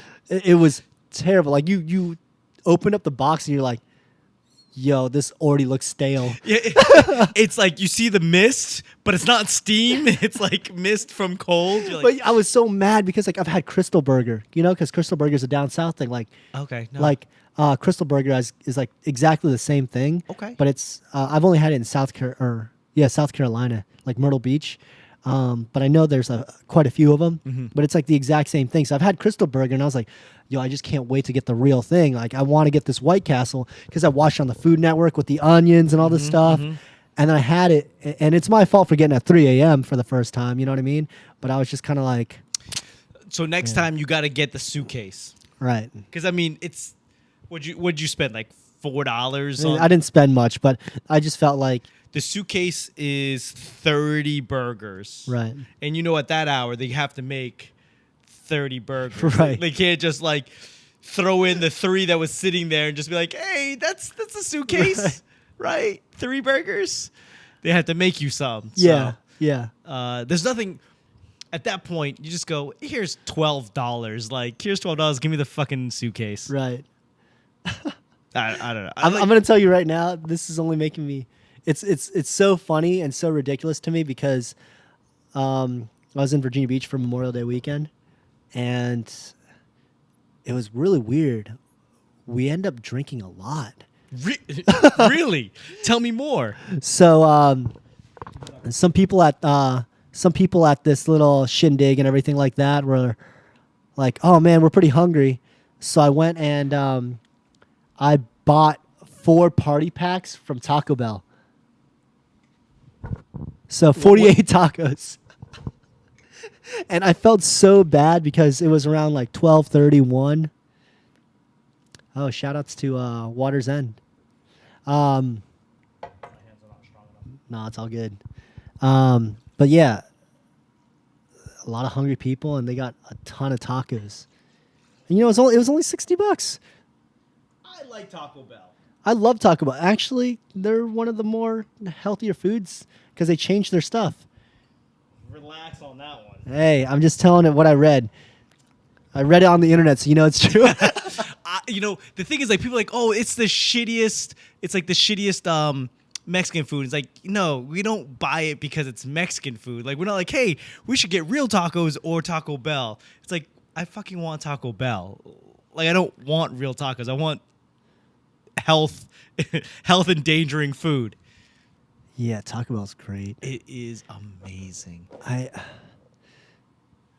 I wish you guys understood how much I love Taco Bell. When you were in LA, have you had Del Taco? I've had Del Taco. I've had El Pollo Loco. El Pollo Loco's dope. You might be mad at me for this. I like going to Jack in the Box and getting tacos because they're 2 for $1. 99 cents. Yeah, 2 for 99 cents. Yeah. Listen, Jack in the Box is fucking amazing. First and foremost, I love Jack in the Box. My wife loves Jack in the Box. Like, I never had Jack in the Box until my wife was like, she'd come home like drunk from the club, like, I'm on my way. I need some Jack in the Box. I'm like, well, I need to get some laid, so I guess I'm going to Jack in the Box. Shout out to Jack in the Box. Jack in the Box. When I was living in Virginia Beach, they kept showing ads for Jack in the Box. And I kept thinking, is there a Jack in the Box opening around here? And the closest one, I think, was like 4 hours away in North Carolina. But Jack in the Box in North Carolina? I think so, yeah. Let's go. I love Jack in the Box. It is exactly what you expected. It's not like they're not trying to do anything more than fast food. Like their Angus burger, dope. Their taco, 2 for 99 cents. If you watch a Lakers game on TV and they're winning and then people start shouting, we want tacos, it's Jack in the Box tacos. Basically, they got to score over 100 points and win the game, and everybody comes in the next day and gets a free taco. Wow. Yeah, let me ask you something since you lived out in California for a while. Okay. Because I've got my opinions, but I want to... Of course you do. Of course I do. Do you like In-N-Out Burger, and do you think it's the greatest burger? Do I like it? Absolutely. Do I think it's the best burger? Best. Hold on. Let me rephrase that. Do you think it's the best fast food burger? I think it is the best burger for your dollar because the burger is only like no bullshit $3. And like you can get like a double for like I think it's at like $4. So do you do like animal style and all that stuff? I didn't like animal style because like especially the fries, the animal style on the fries, the cheese, you could just see it was like a a slice of cheese Yeah. that wasn't melted. It wasn't like queso sauce or nacho sauce. Right. So that bothered me, just on the aesthetic. But the fries are garbage. For absolutely. Your face was like you were talking about how great this burger is, and then you went like, "Oh, and the fries, the garbage." The garbage. The fries are horrible. I like. What's your favorite French fries? Like out of all the things, you don't have to eat the meal, just the fries. Oh man, Ooh. my favorite fries. One of them it's a tie for me. One of them is gonna We're talking about regular fries, right? Let's or just fries in general. Let's go with. Let's see how outlandish you get, and then I'll have to ring you back in. Well, I mean, it's not that outlandish, but like, I really like Arby's curly fries. Dope. And I really like Rallies, or some places call them Checkers. Their fries are really good. Really? Yeah, they do a seasoned fries. Okay. They're really good. I but think out here it's Checkers. right, but in Virginia Beach it's Rallies. Okay, that's like the Hardee's and Carl Jr. Yeah. And they don't even try to change. Like they don't even like try to pretend it's a no. different But you know company. what? They changed this recently. But Hardee's used to sell fried chicken, and their fried chicken was amazing. And you guys in California have the green burrito, Yes, which we never had over here. correct. So it's kind of like give and take. Yeah, so the green burrito was a separate franchise a long time ago, and Right. then at some point Carl Jr. Yeah. bought it, and now it's like there's Carl's Juniors and there's Carl's Juniors with the green burritos, but I don't Right. think there's any green burritos self-standing. Right. I don't Right. think. For regular fries, this is where Yeah. it gets. Okay. All right, regular fries. Mickey D's, can't beat a classic, right? Okay, I think that it's up there, It's, but it's always at least in some like it's always I won't dispute it. it's always discussed. Yes, How about that? yes, Okay. yes. But I actually I fancy Fancy. Wendy's fries. I fancy Burger King fries. Wow. Everything else on the Burger King menu, it can go into a dumpster fire. But their Right. fries, there's something about it that I feel like they fry it and then refry it or something like that. There's something about it that I think Wendy's does the same thing, but they let theirs sit and then it gets extremely soggy. Yeah, there's something. I feel like the fries are battered. Right, right. At Burger King, they're battered, and then they're fried. Okay, because, and I'm not sure if the generation or whoever's watching this is going to fit in our generation Sure. bracket, right? But do you remember when, not Wendy's, Burger King making a big push on when they redid their fries and they had a Yes. Mr. Potato Head Yep. and all that? And their fries were like, I mean, I don't know if they've changed. I think maybe they're still the same, but their feel like that fries were wasn't that long so... ago. I feel like that was. I'm so old. I feel like that was Man, only like. I only know that was long ago because I think I was still in elementary school. Fuck you. Like the thing is that like I don't even think you're old. I think you just have a poor like timetable of things. I'm a time traveler, bro. I was just there, and I just got here today. No, maybe. But those fries, like, I remember they made such a big push, and those fries were really good, man. They're really good. I feel like they And were I don't- French don't- fries battered and then Right. refried. I feel like that's. And the thing is like I think it's gone a little downhill, but not even that much. It's just not a piece of conversation the way it used to be. It just doesn't get me to go to Burger King. Like I've never been like, Right. oh my god, I need the fries. Like Wendy's fries is good enough. I enjoy their burgers way more than their fries. But if I'm there, I'll buy the burger and the fries. So Burger King changed their nuggets because they don't. They used to do tenders, and then they did the chicken fries, and then they did an offshoot of like their nuggets, Yep, right? yep. So now you can like get 10 nuggets for like $1.50, and it doesn't make sense economics wise to me at all. It's not chicken. That's why. But then like it's funny because I had it and I was like, yo, these kind of taste like Wendy's nuggets, and Wendy's nuggets are really good. And I was like, man, these kind of taste like Wendy's nuggets. And this girl I used to see, she went and she had them, and she was like, yo, these nuggets are trash. And I was like, what do you mean? I was like, do you like Wendy's nuggets? She's like, I love Wendy's nuggets. And maybe she has a better palate than I do, but she said they were trash. I mean, it's tough now having Chick-fil-A. Chick-fil-A is so accessible. Right. This conversation was supposed to be about being like being Hey, Asian. no. It's not. It's about me and you having a goddamn conversation. This is where it is. Okay, We're talking about fast food now, and I love yeah. it, by the way. This is where we fucking are. You know, okay. Right.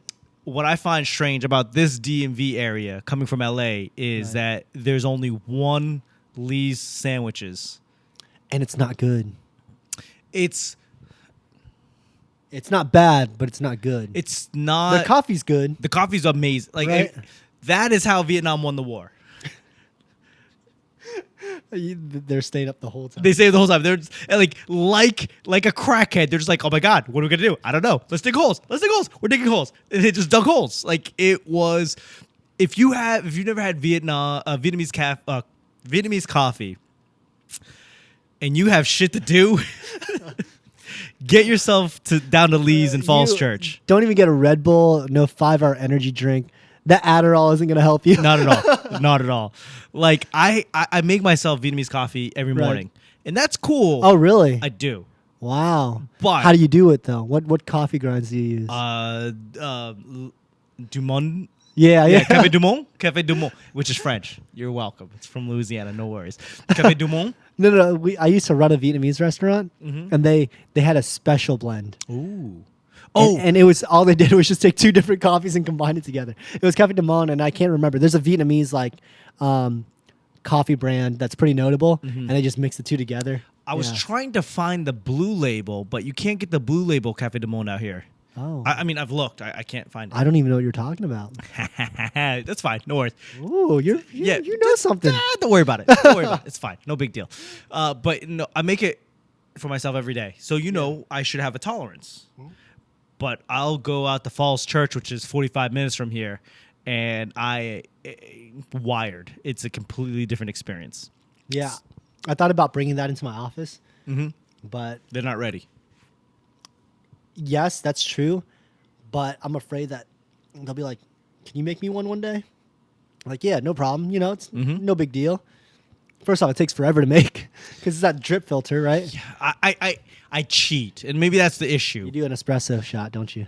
No, I just I don't tighten it down all the way. Oh no, that's still fine. Yeah. You go through more grinds, but the thing is like, I'm not gonna sit there and let it drip and drip. Like, right. And if you don't know what I'm talking about, look up Vietnamese coffee. It's fine. But I've got the double, like the big joint, like Right. yeah. I'm afraid that like I'm gonna introduce them to it, and it's gonna be like meth, like for them, where they're just meth. like instantly like, Hey guys, want to dig holes? Let's dig holes.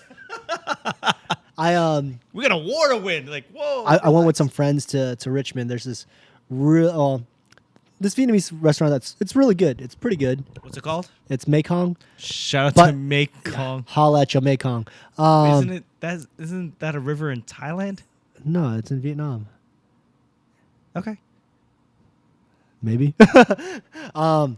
no, Thai. but I the feel like there's so many restaurants called Mekong. The Mekong Thai. reason why it's so important, Yep. and circling back to this, is they have the owner. Never met him. He's like an urban legend in my eyes. But so Mekong used to be the largest draft beer selection. They had, I believe, and Okay. it was one of those In things. No, on the East Coast, I think, if not the U.S.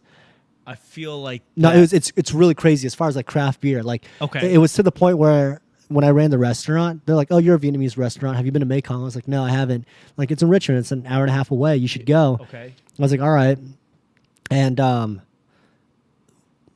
all these beer reps we always stop there. That's kind of like at least the East Coast mecca. Like, we go there. It's a point. Like, the owner there travels in his spare time to hunt beer. Shit. Like, he's a big beer nerd to the point where like number wise, how many beers do you think? Because I feel like Yard House got 150. So okay, let me rephrase that. It might not be draft lines, but they've got a pretty extensive menu for food. Okay. Their beer list used to double that, including bottles and all this stuff. Okay, It was insane. But what ended up happening was he shut down, I think, the half of his restaurant and expanded out to the spot beside him. And he created his own beer, and his beer is highly sought after. What's it called? It's called the place is called Beer is the Answer, but it's like his name's On, Okay. so it's beer. Yeah, beer is the answer, right? and it's like and if you guys don't know, an is just kind of like a term of endearment in Vietnamese, right? Like it's the one that you're talking about is like it's like on like an older brother or someone older than you. Yeah. Like respectfully. Like, but also Like kind of like kuya. Like kuya, okay. yeah. Okay, yeah, like in Tagalog in the Filipino language. Yep. It's like you're like, oh, it's like I don't want to say it's informal, but respect. Right. Yeah. Right. I think that's fair to say. Respectful term of endearment.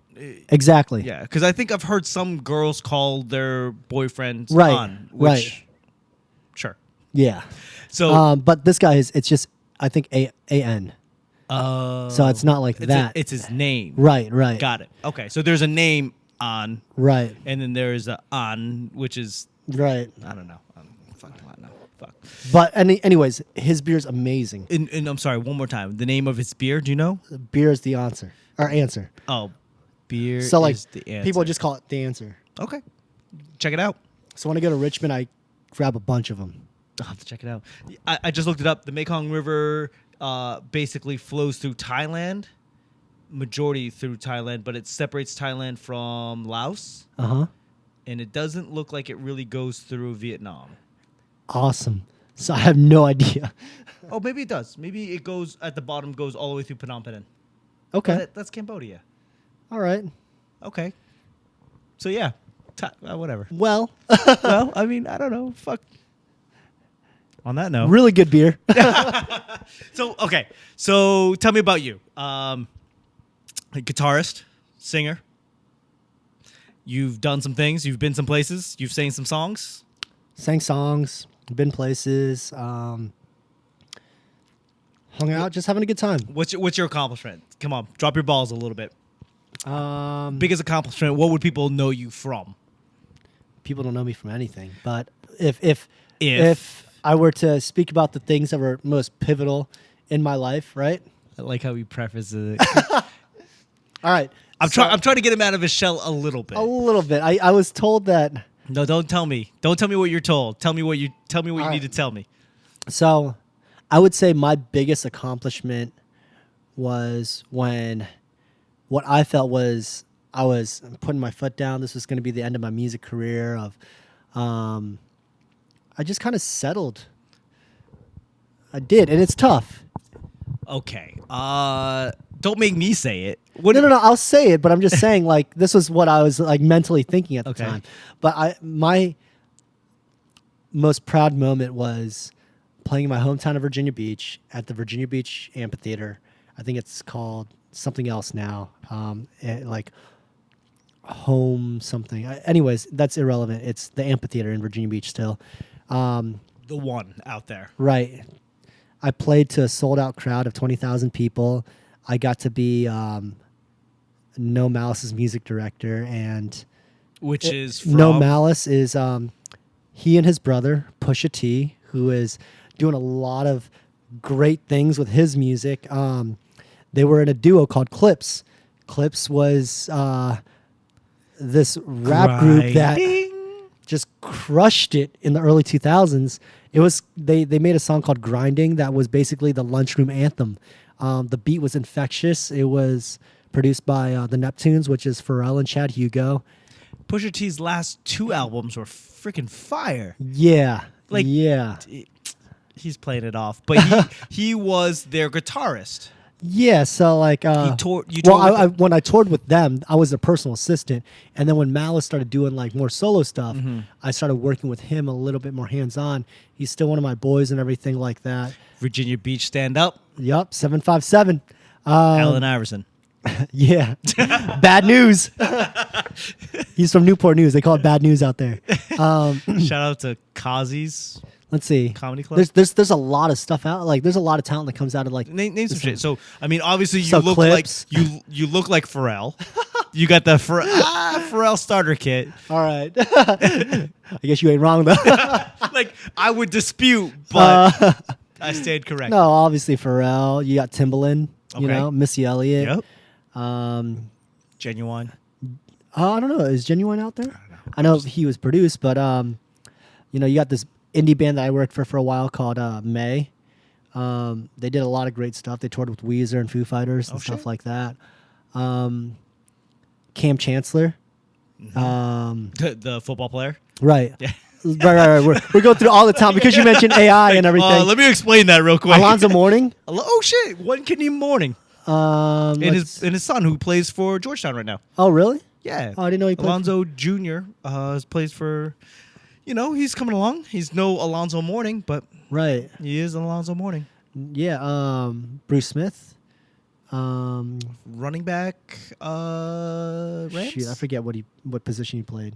Okay. But who else? There's a lot. A lot of people from that area. It's slipping my mind right now, but yeah, I mean, even that on its own. But musical talent. The crazy thing about Pharrell and Timbaland is this: like, they went to two different high schools, but the high schools are 10, 15 minutes apart from each other. Okay. So you have two super producers that came from like the same place around the same era. Timbaland and Pharrell. Yeah.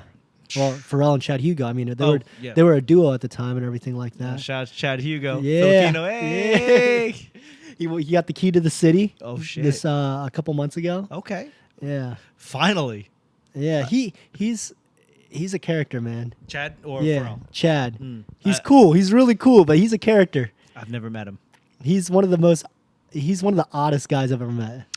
I mean, kind of have to, because especially back then when they broke out, like everything was gangster. It was hood, and then Right. Chad Hugo and Pharrell wearing polos and Right. pink shit, and having a completely different. I think you got to be a little off kilter to have like your own sound and not be influenced. It's funny because I feel like when you look at LA, New York, Atlanta, you kind of have these certain like definitive images or looks or sounds. You know what I Yes. mean? Like New York and LA especially, Or the polar opposites. you are they're opposites, but they're definitive. Like for Yes. what is at that moment cool. But when you look at Virginia Beach and you look at Timbaland and Pharrell, if you listen to just the music itself and the production, it's nothing that comes out of like LA or New York. It defined that early to mid 2000s. But even if you compare the two production styles, they're nowhere near the same. And I think it's almost like this like bastardization of like what that area is about. It's this collection of everything. And how you interpret it. I was always curious to how that worked. Like, is it like your environment, or is it just like, hey, this is like Mozart? Like, this is the shit that's in my head. Let me just put this out. It's hard not to say that. It's a little bit of both, right? Like, so when you look at your comedy, you got to say that like, this is who I am, but it's also because this is how I react to my environment a little bit, right? Interesting. I just go off of straight anger. Like, this is the shit that angers me. But what angers you? Your environment a little bit. True. And I look at like, like the South is, so Virginia Beach, considerably the South geography, but like it sounds nothing like Atlanta. But even like Outkast is not Atlanta. I mean, it is Atlanta, but it's not the Atlanta sound. They tried, but then they just go, the first album, Southern Playlist of Cadillac Music, like, oh, this is going to be... But you can hear it a lot in Big Boy style. Yes, but as you go through the different, through the But even different him albums, as an artist, as he grew, he created his own lane. those are the quintessential, like, here's like Mozart, like, here's the sound in my head. Right. Here it is. Right. It has nothing to do with the environment. The environment almost in Atlanta almost decided to go, hey, let's see if we can't ride this wave. Right. And I don't no disrespect to Atlanta, but it's like, that's hot. Let's see if we can't ride it. And it was like, it didn't work out. And then Andre 3000. I mean, everyone's like, nope, I can't even try. Andre 3000 is my favorite rapper, I think. He is my favorite person ever. He's that guy that just goes, I'm gonna do this is me. This is what I'm doing. Like, if I could be the comedian version of Andre 3000, Right. I'd be all about it. Yeah. When people are talking about gold chains and all this shit, and he's wearing football pads and a cut up Nolan Ryan jersey, Right. wearing like pom-pom pants.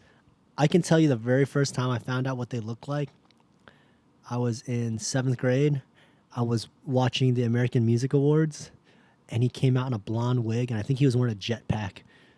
Dope. And I was just like, what the hell's going on here? I've been listening to Outkast since the first, like, oh, Southern Playalistic Cadillac. Yeah. And I was like, oh, that kind of sounds like, that sounds like West Coast, like, Right. the sing-songy, the It's funk. a groove. It's a groove. Yeah. And then you hear like Atlanteans, and you go, oh, this is, I don't know what this is. And Quemini, you go, Yeah. oh, we are not where we thought we were. Right. And if I could be a comedian version of like Andre 3000, that would be amazing. Yeah. But so you toured with Malice. I toured with Clips and Malice, and then So cool question. yeah. Have you heard about what's going on with Jeremy Lin? No, what's going on with Okay, Jeremy so Lin? Jeremy Lin, basketball, Chinese American, Taiwanese American He's in the basketball player. Raptors. He's at the Raptors. Going to the finals. He's in the finals, and he was talking about how security still gives him a hard time, like trying to, like. Okay. Okay. There it is. So to finish the story about Jeremy Lin, he's saying like security gives him a hard time. They're like, who are you? Where's your badge? All of this, and he's like, I play for the Raptors. I'm a basketball player. They still give him a hard time, even though he's the one Asian person in all of the NBA, and he's like 6'7" or some shit. He's not short. Yeah. Is So he that tall? I don't know. But he's a basketball size. He's not basketball player height. He's not my size. He's not your. He's definitely not the typical Asian height. Let's leave it at that. Right. Yeah. So he's having a hard time through security, and he's just like, this is just my life. So traveling with the Clips, and if you're not familiar, they are black. I would encourage you to listen to their music and Then get look at into you. it, and then listen to their music. Listen to Grinding, and then listen to Hell Hath No Fury, which is my favorite album of theirs. I was listening to their music religiously for so long, and then when I got the opportunity to work with them, it was kind of like, is this real life? It just seemed like this like false reality for me. But back to your question, it's so funny. I'm sorry. Listen to that Grinding, that album, and then you'll realize how much I don't look like I fit in with them. They're lyrical geniuses. I think that I do love Andre 3000 and everything that he provides because of his style and his approach to music. But lyrically, I'd say that they've easily got to be in the top 5, if not top 3, 2, or 1 for how great they are lyrically. It's amazing. So back to your question, Yes. just because I need to paint that Yep, picture first. please. So, did I have problems with security? My very first tour, and was there used to be, I don't know if it was like a website or what it was, but it used to be called Sneaker Pimps, and they would keep you posted about like the latest like hot shoe that was out, and they sponsored this tour with Clips and the Cool Kids. And the Cool Kids were Shit, yeah, cool kids. Gone fishing. they had Diamonds in the Black Mag, Yeah. Black Mag, yeah. This is the bat. This is the ball. Yeah. And man, those guys are fun and they're cool and really awesome people. But I remember being on that tour, and I got tossed around by security so much because like I haven't changed the way I dress since I was like in 6th grade. I'd always worn tight pants and high waters because my mom never let me wear baggy clothes. I remember being in middle school, sitting at the like the front office because I was just waiting for the after school bus to come because I was a marching band kid and a band geek and all that. So I had to wait for the bus to come, and rehearsal ended early. And then the only people that sit in that office, other than people who were in marching band, was people who got in trouble and had to stay after school. So you were getting street cred? No, not at all. I remember having this like these two guys just making fun of me. I wasn't talking to them. I sat away from them. They felt the need to sit down and like just joke the hell out of me. Just get the cocked R like this Yeah. dude over here. They're like, look at this guy not wearing a flight jacket. You know, he ain't wearing Jinko jeans like us. You know, Janko jeans. I was like, and I remember sitting there and I was so sad. I remember sitting in like the front office and like crying. And it was awesome because then like this girl who was sitting there,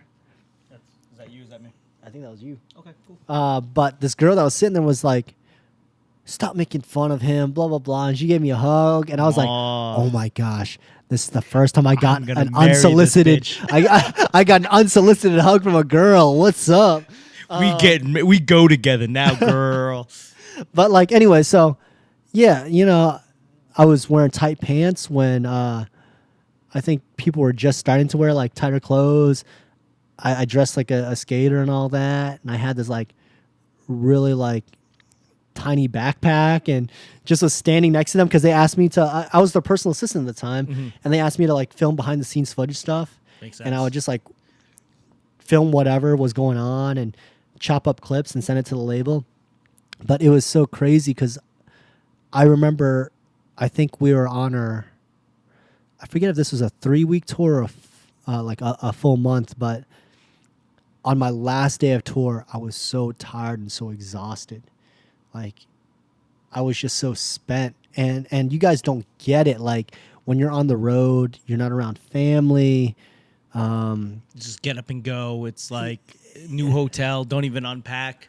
You like we would have, you'd land in a new city, get a hotel, go to the hotel room in the afternoon, do your like record signings, in-store signings, whatever. Go do the concert, finish the concert, and then as soon as you walk out of that venue, you get on a bus and leave. So that hotel that you got, you didn't even sleep in. Damn. You were just there to take a shower and just relax for like literally waste time for like for an hour or two and then go. And so I was spent. And it's one of those things like when I look in hindsight, I was like, man, that was a lot of fun. But when you're living through it, it's just so exhausting. And you start to understand why people who are in this like spectrum like act the way they do sometimes. It's not that they don't want to sign autographs. It's just they're gassed and exhausted from it. And they try to put their best face on, but they're people, you know? And even though we've only asked you for an autograph, we're asking for one autograph. Right. This is the 1,000th autograph today, right? 100,000th that you've had since you've been home. Right. Right. So on my last day of tour, we were in New York, and the night before they had done like a VIP event for I don't know if you guys remember Mario. Mario? He's from Baltimore. So Is he? I think so. Oh, really? I didn't know that. I'm going on a whim here, but I think he's from Baltimore. But so he had his birthday, Uh-huh. so he'd asked them to perform like a song or two. So we didn't go home to the hotel until like 4 a.m. Okay. And then we had to wake up first thing. We had label meetings and had to do all this stuff. I was just tired and gassed, and it was the last day of tour for me. They continued their tour, but I was going back to Virginia Beach because I had a wedding to attend. Okay. But I remember that last day so vividly because we went to a record store, did a signing, and then I was walking with them through this like back hallway, and I'd been walking with them the whole time.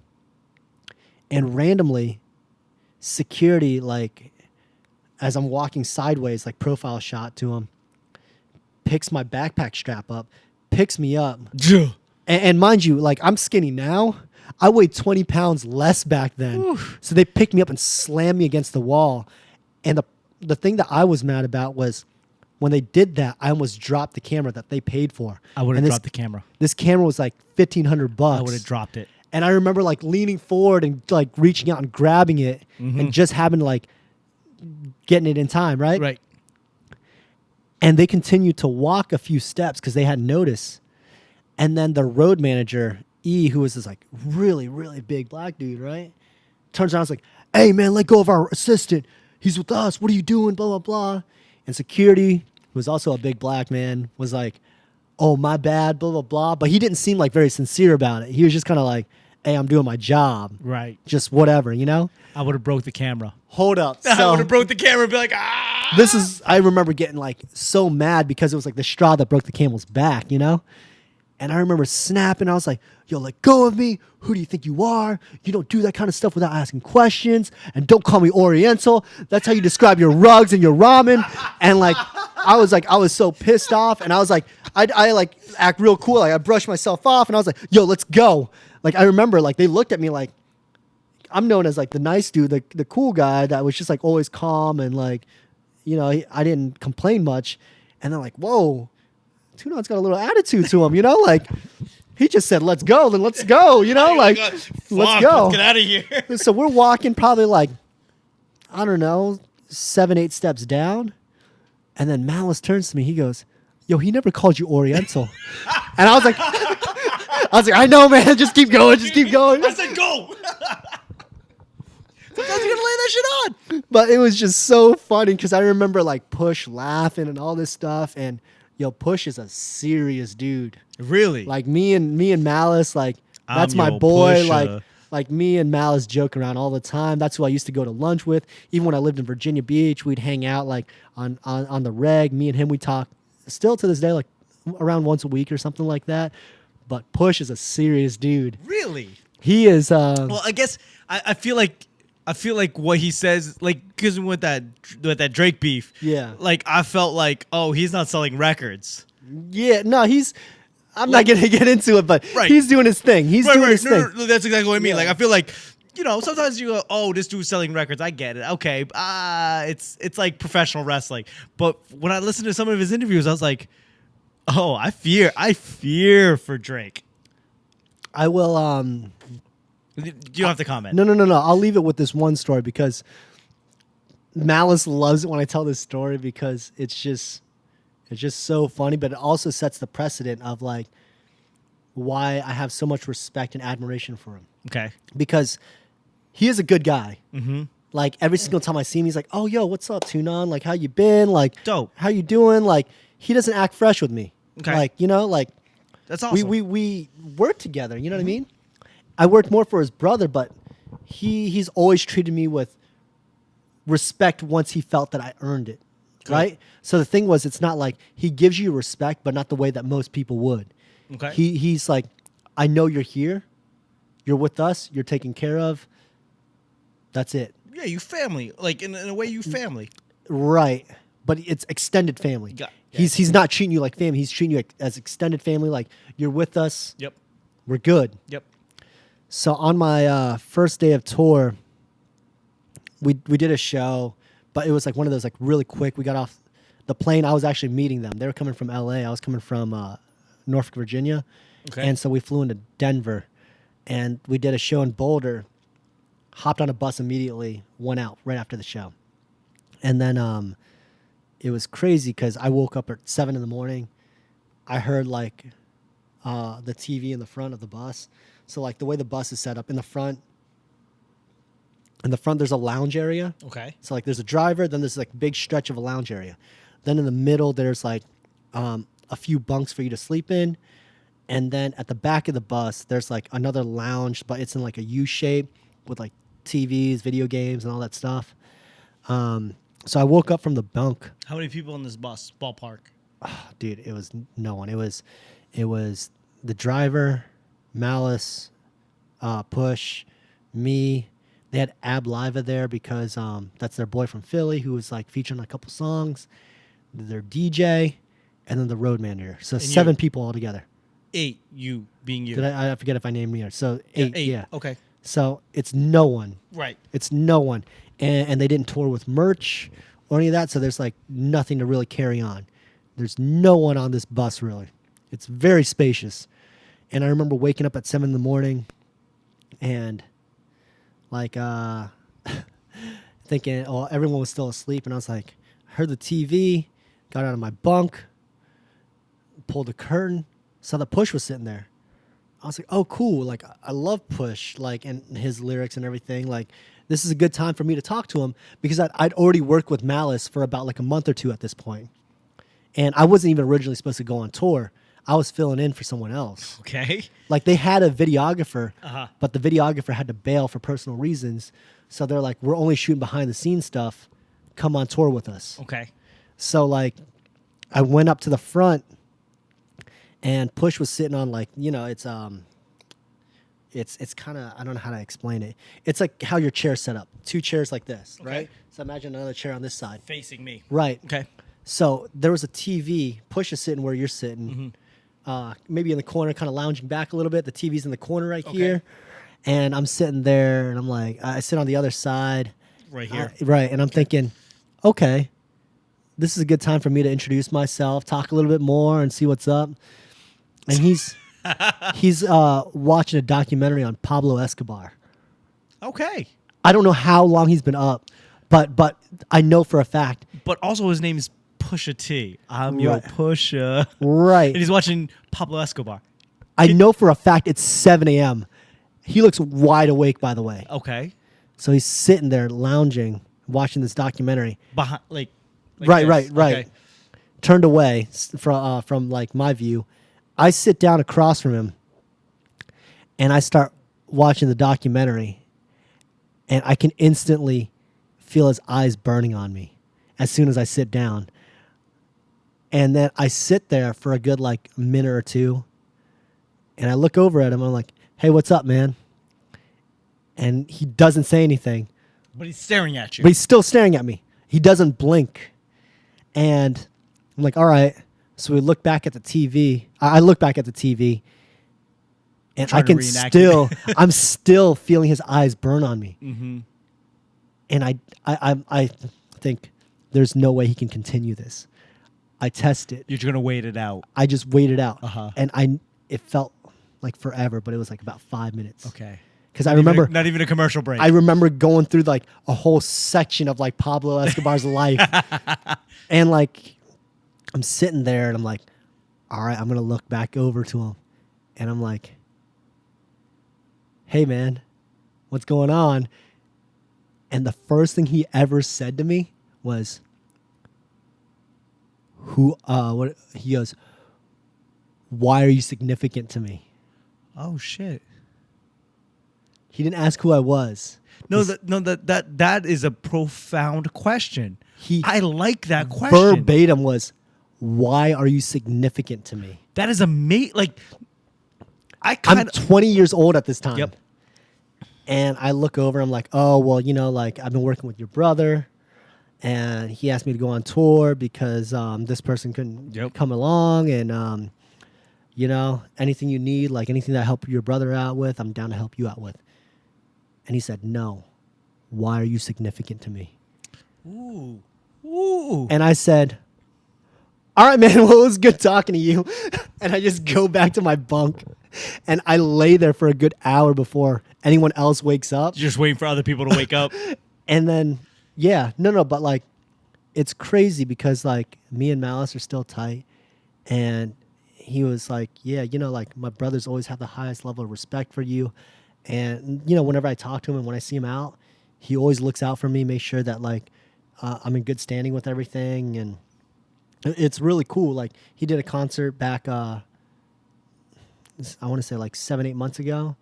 And, like, set me up with tickets, hung out and all that stuff. That's and it was awesome. cool. Like, he remembers everybody. Mm-hmm. He's a really, really genuine person. But the thing is, it's like, he's business oriented, and I can't fault that. How are you significant to me? That's a phenomenal question.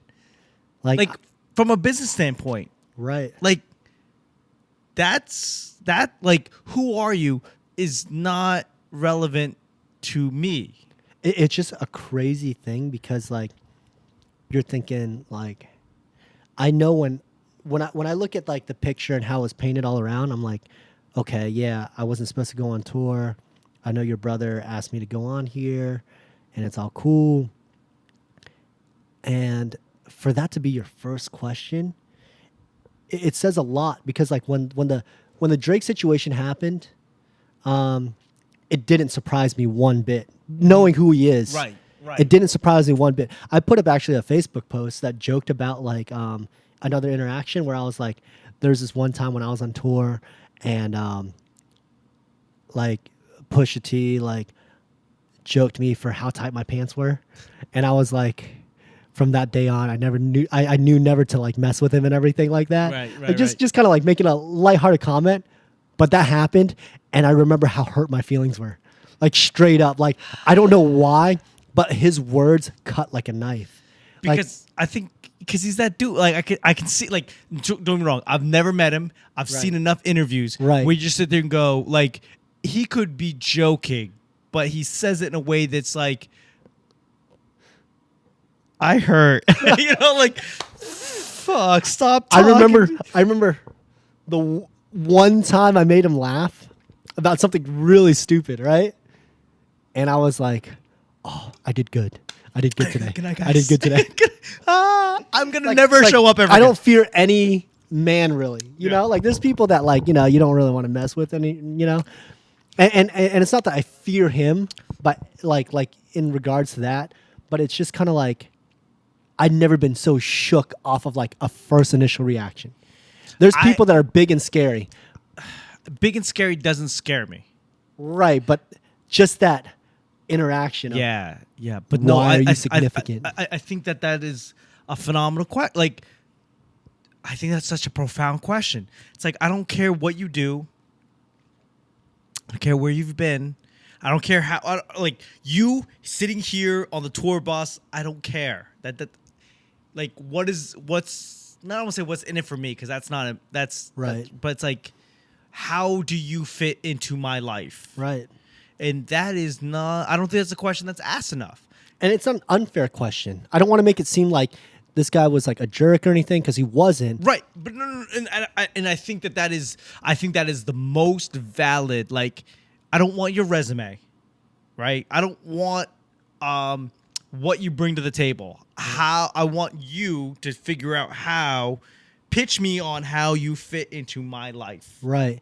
It was crazy because like throughout tour, he was just like, "Yo, where's Tunon? Is he good? All That's right, awesome. let's go." Yeah. Like he didn't ask like, "Oh, how are you doing?" Right. We're good. Tunon's good. Let's go. Let's go. Shout out to Pusha T. Shout out to Clips. Shout out to Malice. Virginia Beach. Yeah. 2 up, 2 down. 2 up, 2 down. 2 up, 2 down. Okay. So did you play with them at all? Not as a duo. Okay. Right. So like with Malice, I helped out with like his music directing and everything like that, and it was a lot of fun. It was cool to like turn hip hop beats into live instrumentation, and I worked with a phenomenal like stock of like musicians. Mm-hmm. He actually kind of found most of them, to be honest with you, unintentionally, just because he was working with a couple of other peoples, and to be on the same page professionally with other musicians. It's great because I know that there's a lot of people that want to make it in a band and everything, but there's a lot of people that don't refine their craft. You know, like I grew up as a band geek. I learned my scales. I learned everything like that.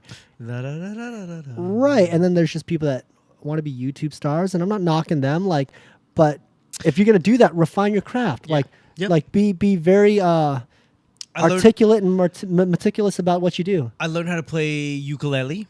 Right.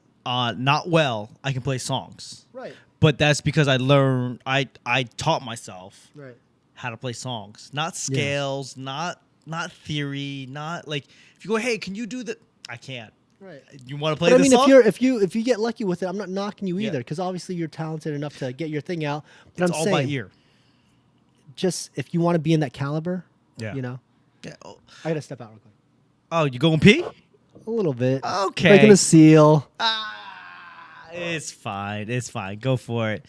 No, I think and that is kind of where I am with a lot of things is like I learn how to do something in a way that's like, oh, I want to learn to play this song. So I'm going to figure out how do I learn to play this song? It's not a matter of like, oh, I want to learn how to play well enough to play this song. I just like, oh, let me just figure out the chords. Let me figure out the things that I need to know. Give me the bass. Give me the bass of it. And that's a lot of things in my life. Like, I don't think I want to be a master of most things. I have a lot of hobbies. I know how to sew. Am I going to be a seamstress? Seamstresser? The masculine version of shoes? I'm not. I know how to hem pants.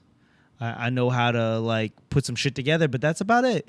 And maybe that's just the definition of where we are.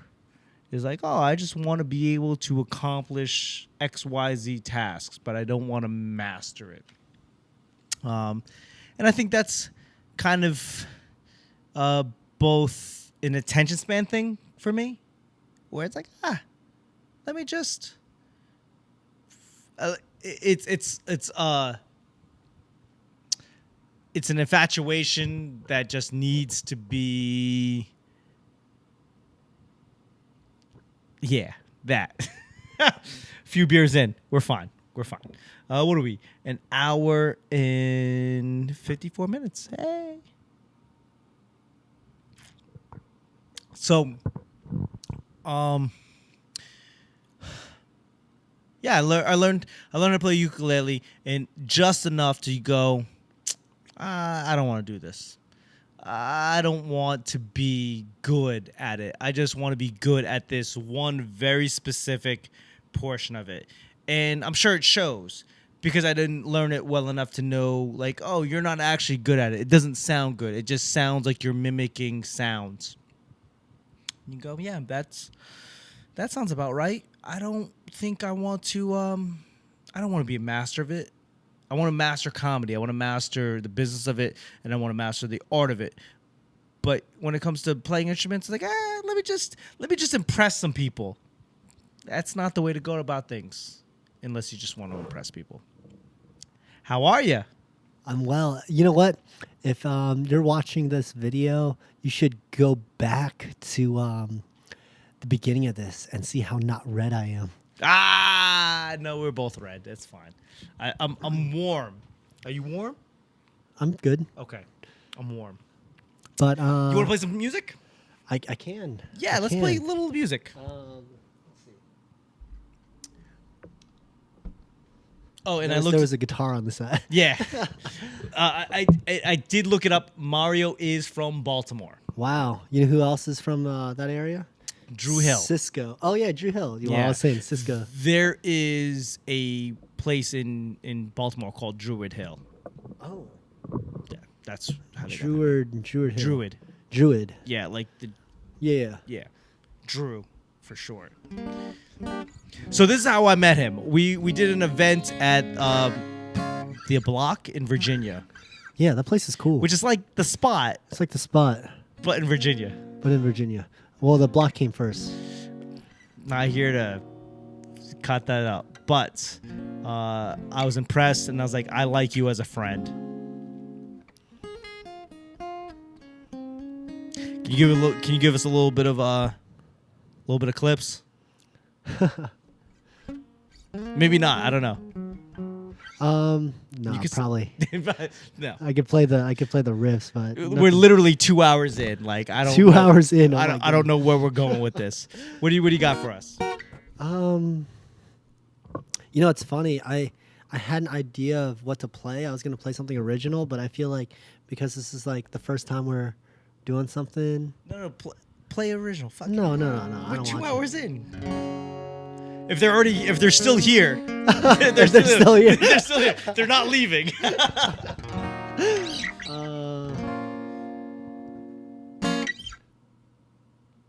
Wait, how long have you been playing guitar? Oh gosh. I guess officially I've been playing for 14 years. And but the thing, unofficially? Unofficially 8, 9. I just didn't really like take it seriously. I was a drummer for 10 years before. Well, not 10 years before, but I was a drummer for 10, 12 years. That's what I focused on primarily, and it wasn't until like I felt no one in the area was playing the music that I wanted to play drums to that I started playing guitar. So, I mean, it's just kind of I just kind of picked up as like something to kind of almost off a necessity. Oh, yeah, but it was just kind of like, well, if I can play guitar, I can teach it to somebody, and then they'll play the guitar parts I want, and then I'll drum. And I never went back to drumming. Okay, so you play a lot of covers. Like, that's kind of some of your things you do. Yeah. What's the worst cover that you play that you don't like playing? Well, it's actually one of my favorite covers, Okay. but in this day and age, it's not very appropriate. It's Ignition Remix by R. Kelly.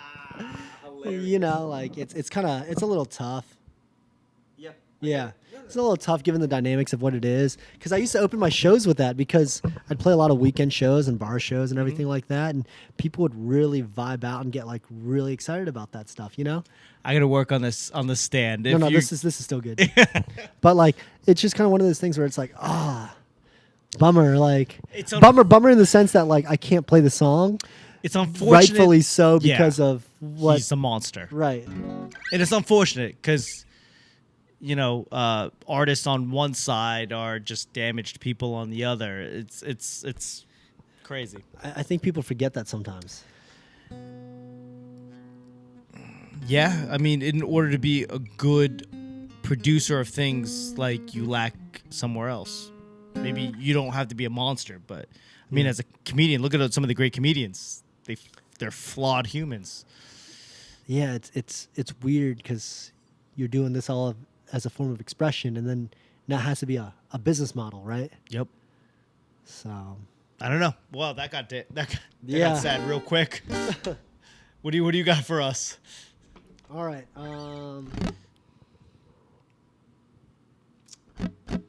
I was only gonna play a snippet. Fuck it, whatever. How about this?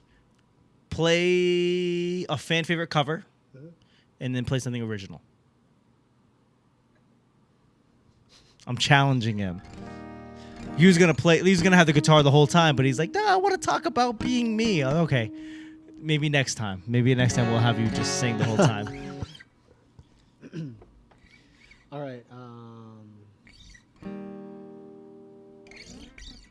Man, had so much beer. I hope that this sounds good still. They might not know. They might know. They might not know. Okay. Your wife's asleep. I don't want to. Don't worry about it. No, she's not asleep. Oh, she's not? She's not asleep. She's not asleep.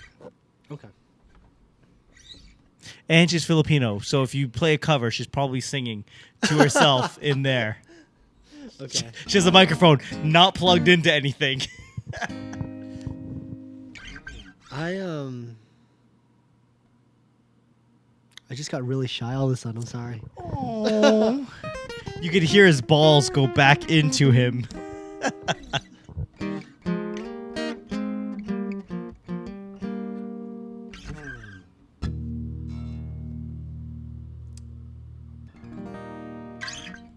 I'm gonna play actually a song from a YouTube guy. Okay, go for it. His name's Gabe Bundock. He's a Filipino guy. Ooh, Filipinas. It's his song? Yeah. Okay. Shout out to Gabe.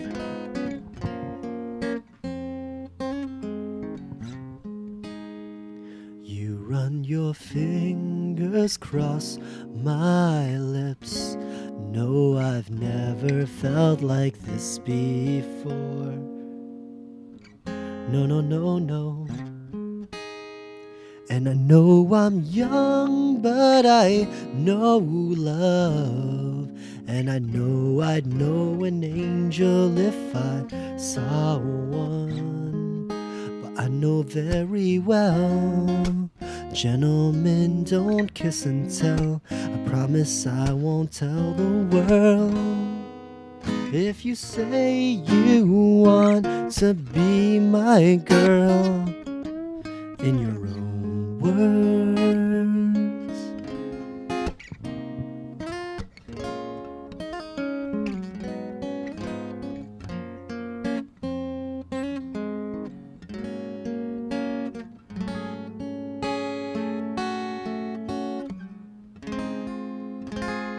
All right, that's the first snippet. Why'd you choose that song? And how did you find that song? I found that song. I'm actually not a fan of YouTube stars. Bullshit. No, I'm not, because Okay.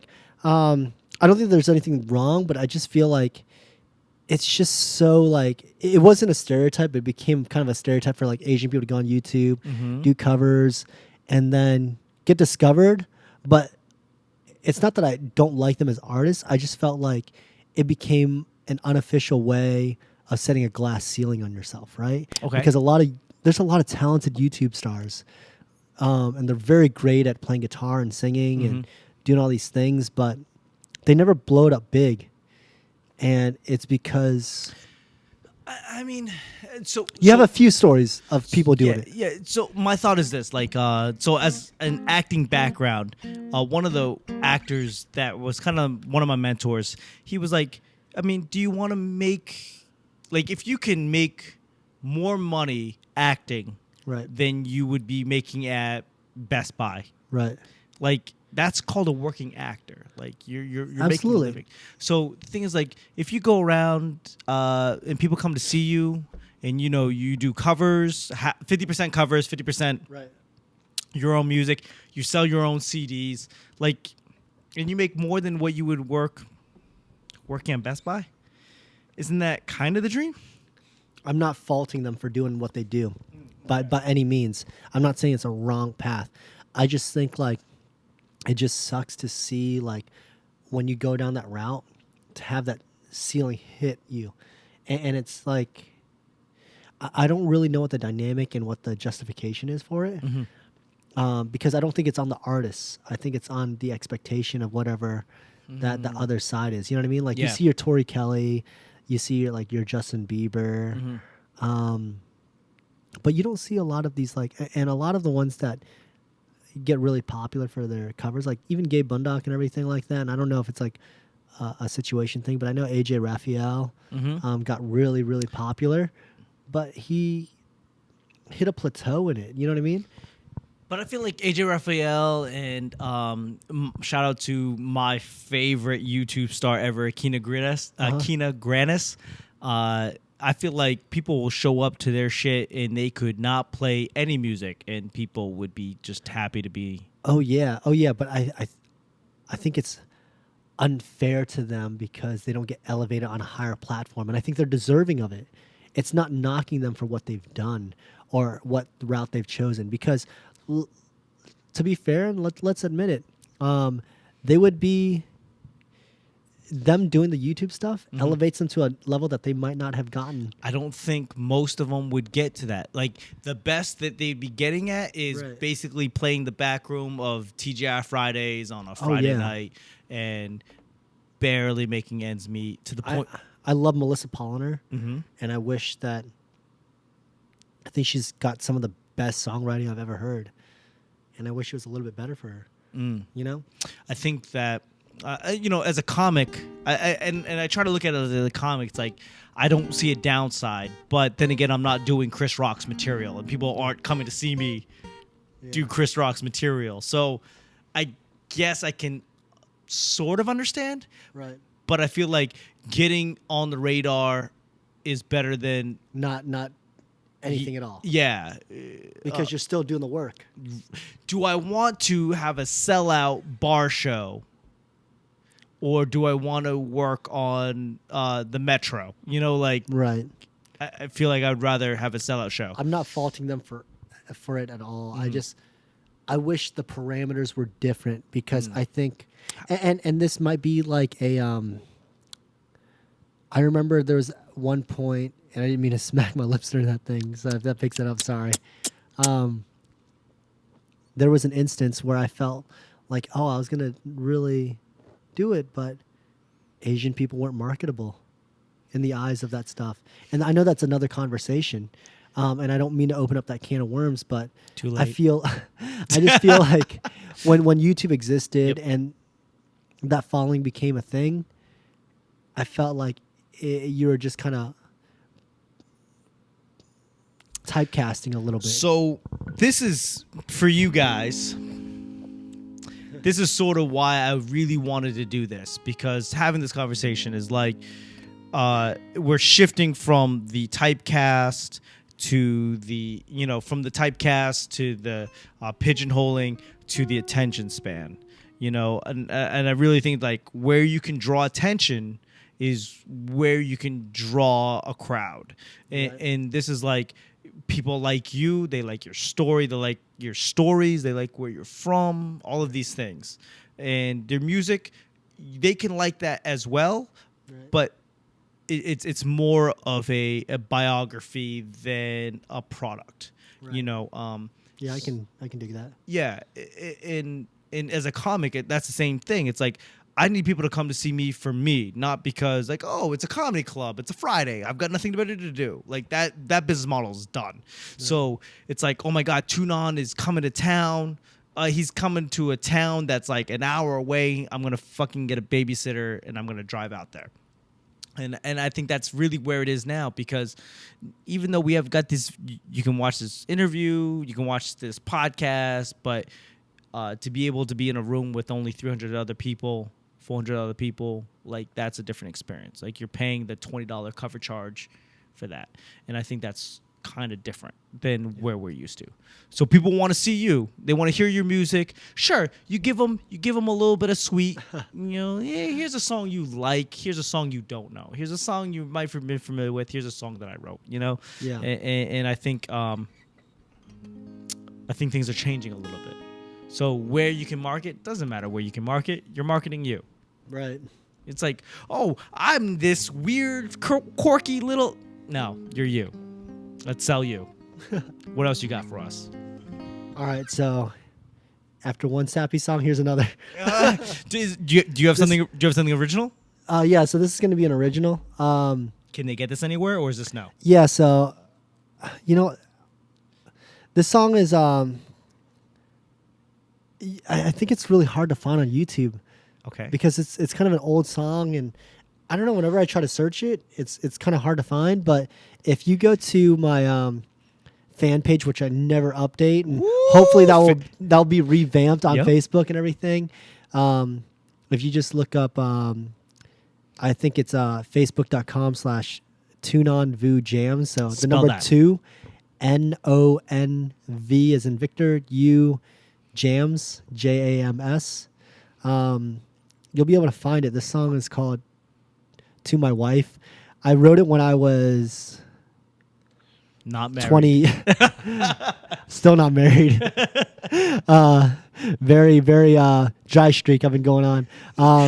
But I wrote the song. Will you marry me? No. Will you marry me? No. So this song was written when I was 23. I was working on a solo album, and I put it out, and I actually took it off all online platforms because the thing, and I think you can agree to this. Like, I know that the work that I do isn't humorous, but it's still an expression of self, right? Okay. So sometimes I'm sure with your jokes you feel like, this is a little dated, not because it's like actually outdated from the relevancy of the world, but it's outdated in the sense of who you are as a person. Yes. So I'm telling at this point, even though I wrote the joke for me, and at some point I was telling the story as me, now I feel like I'm telling the story as somebody else, for somebody else. Right. So when I released the album, it was kind of like, I can't relate to this music anymore because with live instrumentation, it takes a long time. And then it was 2 years out from when I started performing it, and I was like, I don't really relate to this stuff anymore. So by the time, like, when you're like, oh, I wrote it, I'm recording it, by the time it got recorded, by the time it got pressed, by the time it got out, you're like, I'm not this guy anymore. I'm not this guy anymore. Wow. So this song I think still applies because, well, not to sound sappy and sad or anything, Too but late, I'm crying. No, I'm being single is very awkward in this day and age, and I think that there's a certain level of I know that I still believe in chivalry. So this song Because is you're from the South. because I'm from the South. Excuse me. Yeah. South Vietnam is a crazy place. Don't mammy. But so the song is called "To My Wife," and Like two as in you? no, But two non-wives. but the song was basically an expression of commitment to whoever would be my wife, and So is this like a wedding song? Would like people listen to this for their wedding? it's kind of awkward because the first line is "To my wife that I have not yet met," so I guess it wouldn't be completely inappropriate, shit. but it's kind of a little sappy, right? Okay, go for it. Don't let me stop you.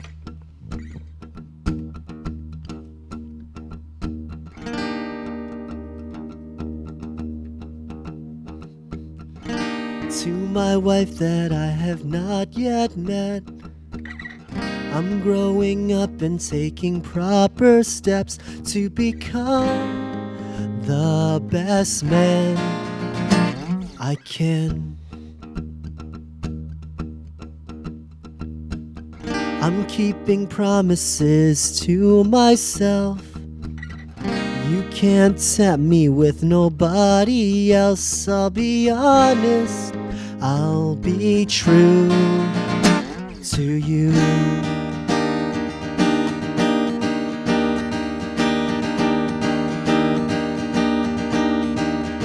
And I'll never want to let you down.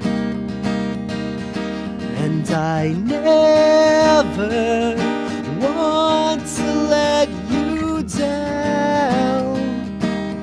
No, but I'll make mistakes and make it up somehow, so you will want to walk down the aisle in that white dress to say yes.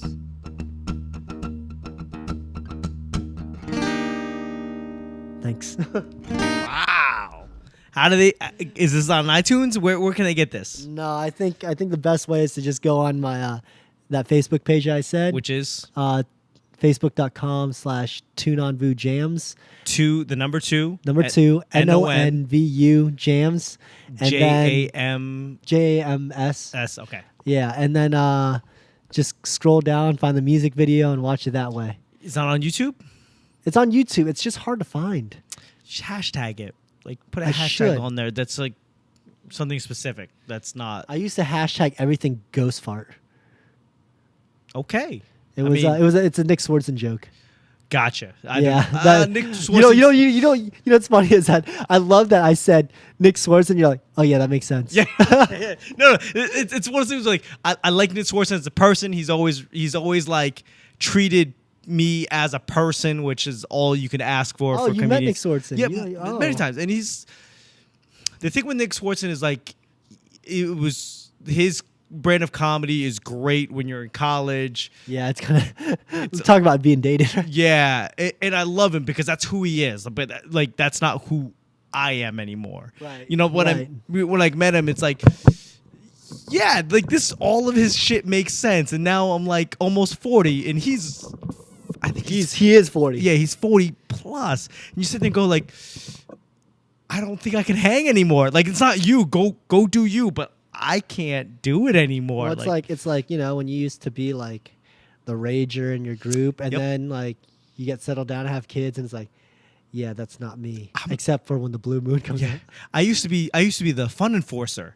Like people invite me to their bachelor party Right. because they knew like I knew how it was gonna get down. Right. That's it. Like, oh, if he's in the building, it's gonna be fun. Doesn't matter. Like we'll Yeah. be stranded on an island somewhere. It doesn't matter. We're gonna have a good time. So, Right. now when I look at like some of Nick Swartzen's new material and sit there and go like, I get it, but I can't. It's not me anymore. It's funny because it's like I saw him do stand up last year. yeah. Here. So- yeah. I saw him do stand up at MGM last year. Oh shit! And he did MGM. He did MGM. Was it a packed house? It was pretty full. Pretty full. Yeah, it was primarily full. Okay, good. On a Because that's on a good side. That's a big room. MGM must be 3K plus. Oh yeah. I think it's. Wow. I mean, you were there, so you tell me. But it looks. It's hard for me to gauge, Mhm. like, because a lot of the concert venues I did when I was with Clips and everything, It was probably 10. no, Really? it's not 10. Well, you got to think, like, with them, they've got a cult following. They've built this brand of being Of a cult course. following. So, like, when you're looking at music venues, a lot of the times with the places that they play, it's not seated. So then when you see it seated, it's Spread out. it's in different space. for me to really gauge. But I don't think you would be wrong for saying like anywhere between like 1,500 to like 3 or 4. I feel that as far as like venue, like theaters are concerned, right? 1,500 people is big for a venue, but like for a theater, it's like 15. Depending on how it's spaced, it can be kind of claustrophobic. Right. Like DAR, have you been to Constitution Hall? That's 3K. Okay, continue. But no, his stuff was funny because like he's still telling the same jokes, but he's telling it from a perspective of like, yeah, I know I'm an adult. Like, That's awesome. he's like, yeah, I did this, and I want you to know I'm 40. Like, and it's like, oh man, that just kind of makes it, in a sense, a little bit funnier because it's like, we know you're a grown ass man. You know what I mean? Yeah. I mean, I've met him a bunch of times. I've hung out with him a bunch of times, and he's just kind of like, there's some comics who are like don't want to be associated with like quote unquote open micers or like young comics, but he was just like, "You're here, I'm here. Let's just fucking you drinking, Are you drinking? We're drinking because we're drinking. Are you drinking? Let's drink." And that's as far as like a young comic when I met him. That's all you could ask for. It's like, let me just be in the room. Like all I ask is to be in the room. Right. So yeah, Nick Swartzen. Okay. What else? What do you? Let's see if we can wrap it up. But 2 and 20 minutes. What do you got coming up? Anything? Anywhere people can see you?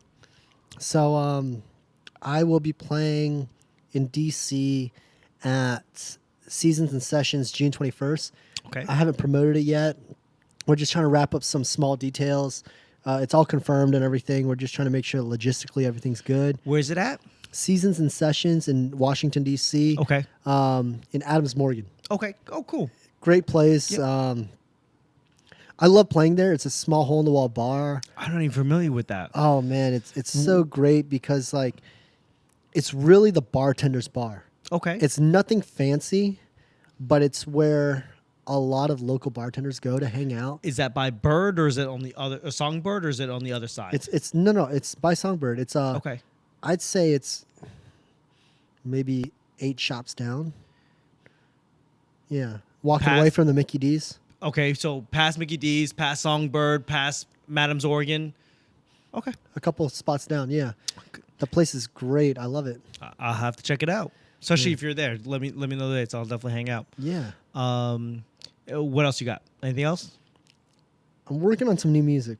But if you take it off fucking iTunes and YouTube and everything, it's not gonna matter. Yeah, that's true. That's true. Maybe I need to revamp and put that stuff back out.